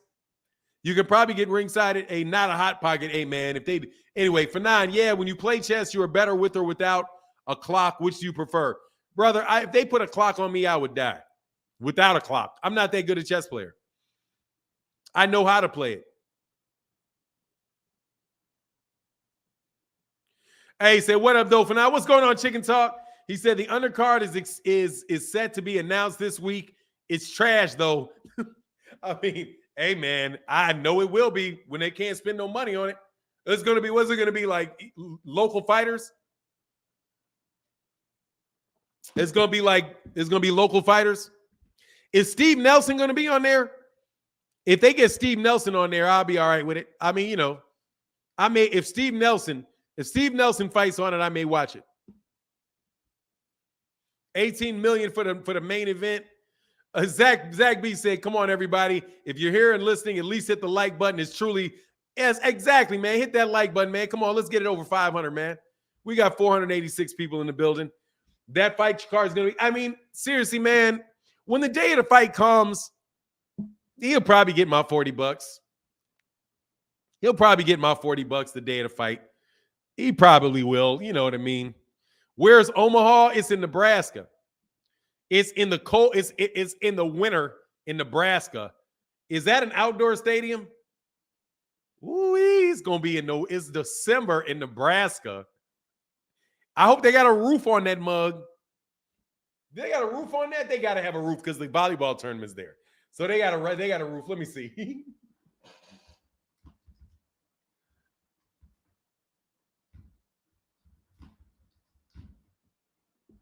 They gotta have a roof on that puppy. They gotta have it, man. Hold on one second. Let me see. It's gotta be a roof on that bug. Oh, yeah, there's a roof on that mug. Yeah. Because I was gonna say, bro, that's a bad time to be in Nebraska. Hey, they better hope it don't snow. Let me see. Hold on, man. Let me see something, man. What's the forecast? I gotta check that forecast. In Nebraska on December 10th. Hold on, man. I gotta check this forecast, bro.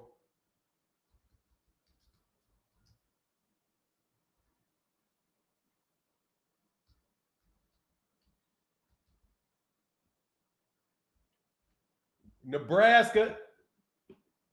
Let me see. What's it gonna be like there?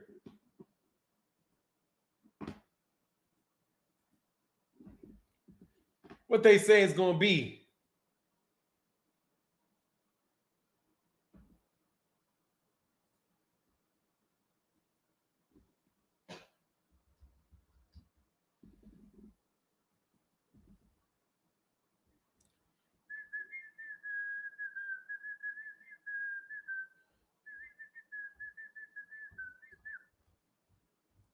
What they say about these details, bro.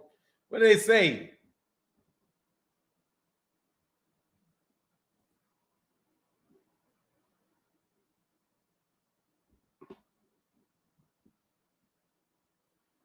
Ooh.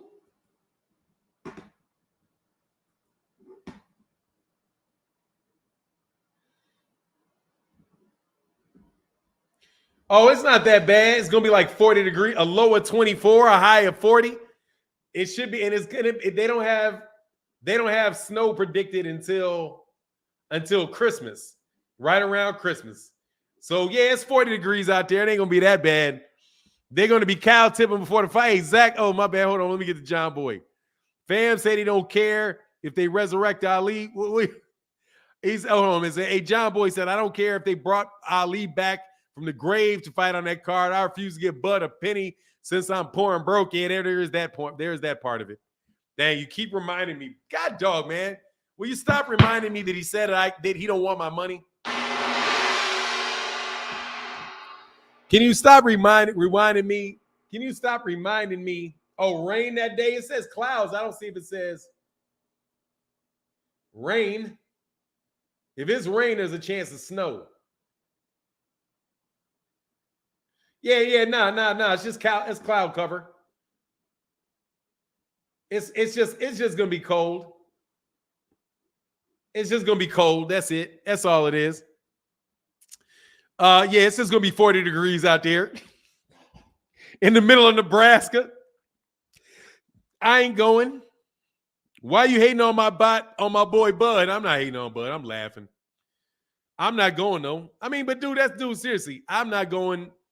Dude, if you tell me a good fight I'll go to fighting like Austin. I might not go to DC. Even though I have dude, that dog, seriously.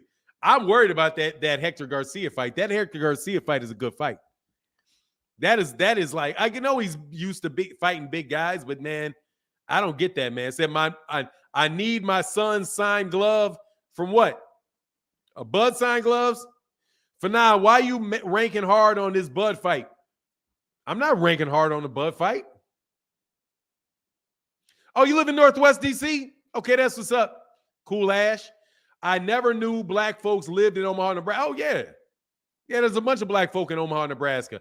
Omaha, because there's trains there. There's jobs there. Omaha, Nebraska, Kansas City, St. Louis, all of that, right up in there. Yeah, man. Now, you're not going to find money outside of Nebraska, outside of Omaha. But, yeah, they got black folk in Omaha. For 9, doesn't a boxer from overseas usually come 2 weeks prior to the fight? Cheap boss Bud ain't paying for a hotel room. Hey, man, he got to pay that. He got to pay for that out of his own pocket. If he got his money already, come on, go down to Nebraska. Only problem is, where are you going to train in Nebraska? Where are you going to stay in Nebraska? The only gym, dude, I guarantee there's not more than, there's probably only 2 gyms in the city. And the one is Bud's. You know what I'm saying? He's gonna have to train at Bud's gym. That's probably the only box. It might be the only gym in the city. I'm sure they got other ones. Maybe YMCA got a gym sitting up somewhere.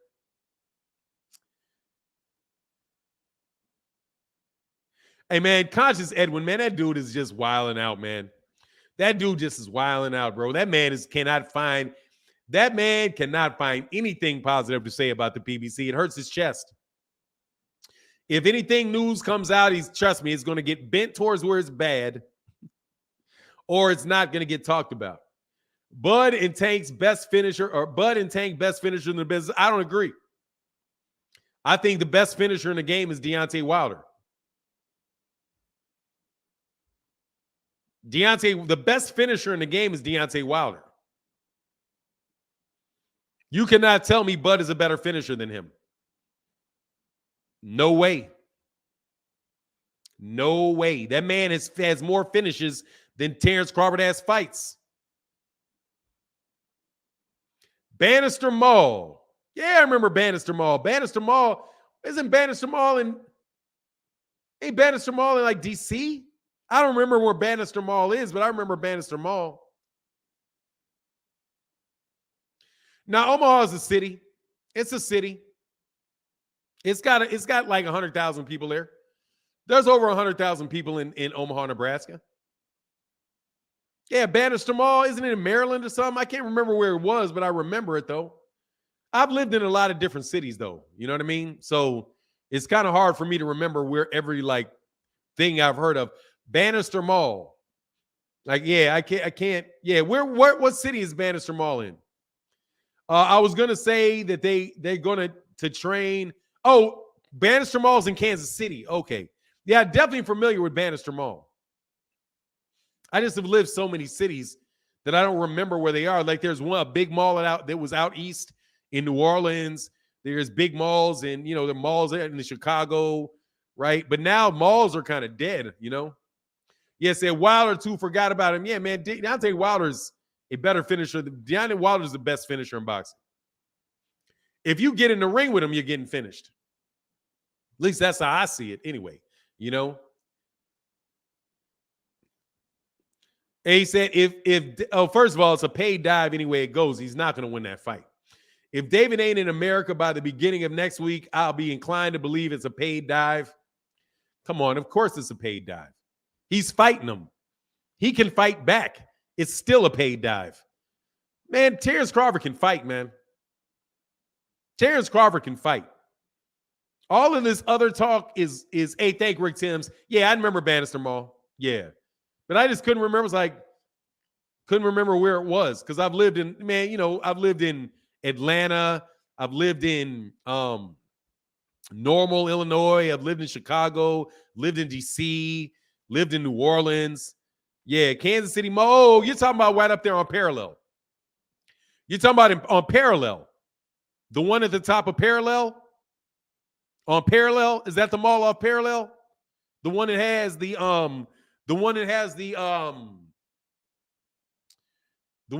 baseball stadium and the racetrack near it now?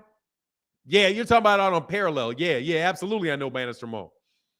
Yeah, I used to live not too far from Bannister Mall on Parallel in Kansas City Mall.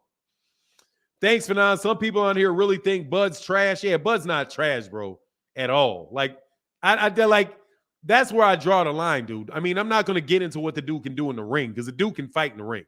There's no reason there's no reason to believe otherwise. He just didn't want to fight Errol Spence. But Errol Spence can really fight in the ring. You know what I mean? Jeff C. Regis will KO him. Man, look, I just am not believing I'm not believing these Euro dudes, okay? I'm not believing these Euro dudes. And I do want to know about the VADA testing, though. I would like to know about this VADA testing. Thanks for now. Okay, yeah, I got that. I got you. Tank Davis is number 2 finisher in boxing. I don't know. Inoue will finish. Monster Inoue. The top guys that I would say finishers if they get you in trouble are Inoue, Gervonta, Terence, Deontay, Beterbiev. Beterbiev. Yeah, if Anthony Joshua, if he hurts you. If Anthony Joshua hurts you, you're getting up out of there. It was on Bannister Road. But I thought it was off Parallel. Isn't that Banner? What's the one off Parallel? Pretty sure I think that's the only one in KC Mo. Is the one on Bannister. That big one, right? But maybe I'm wrong, man. Oh, no. There's one in KC K. Oh, KC Mo. Yeah, you're talking about the one over there. I'm sorry. I was thinking about KCK. Yeah, KCK. I'm sorry. That's I always miss. Yeah, KC Mo. Yeah, the Bannister Mall. You're talking about the Bannister Mall that is over there. Yeah. I know. Yeah, I'm sorry. I was on the wrong side of state line. I was thinking the one that was on Parallel. But you're talking about, the one off Bannister. Yeah, the old mall, the one, the Black Folk Mall. You're talking about the Black People Mall. But I wasn't living there at the time. My wife would be familiar with that because she's from there. I mean, it's really from there. But yeah, but Bannister Mall, by the time I lived there, Bannister Mall was all kind of shut down. What was the name of those schools that were out there? There was like that whole little town that was around Bannister Mall. Because Bannister Mall is not really in Kansas City Mo. I don't think it is. I think it's in like not Sunset, but hey, hold on. Yeah, Lee Summit. Yeah, thanks, babe. Yeah, Lee Summit. Bannister Mall is like in Lee Summit. It's not in KC. It's not in KC Mo. It's in Lee Summit. But yeah. My son used to play basketball. Used to have basketball practices around there all the time. But I didn't live there during the time where Bannister Mall was popping. You know, Troost is. Yeah, I used to live not too far off Troost either. But anyway, yeah, I'm familiar with it. I lived in Kansas City for maybe 6 years. Total. Yeah, something like a total of maybe 5 years. I lived the total time that I lived in Kansas City, maybe 5 years. But I'm straight now. But look, man, I got to get out of here, man. Much love to everybody in the chat, everybody in the super chat. Thank you guys so much for your support. It really does mean a lot, man. We'll be back tomorrow. Y'all make sure y'all have an absolute blessed day. And with that, I am about to actually let me check these super cash apps, make sure nobody dropped one that I missed. And then I am going to roll up Achanda. And I did not.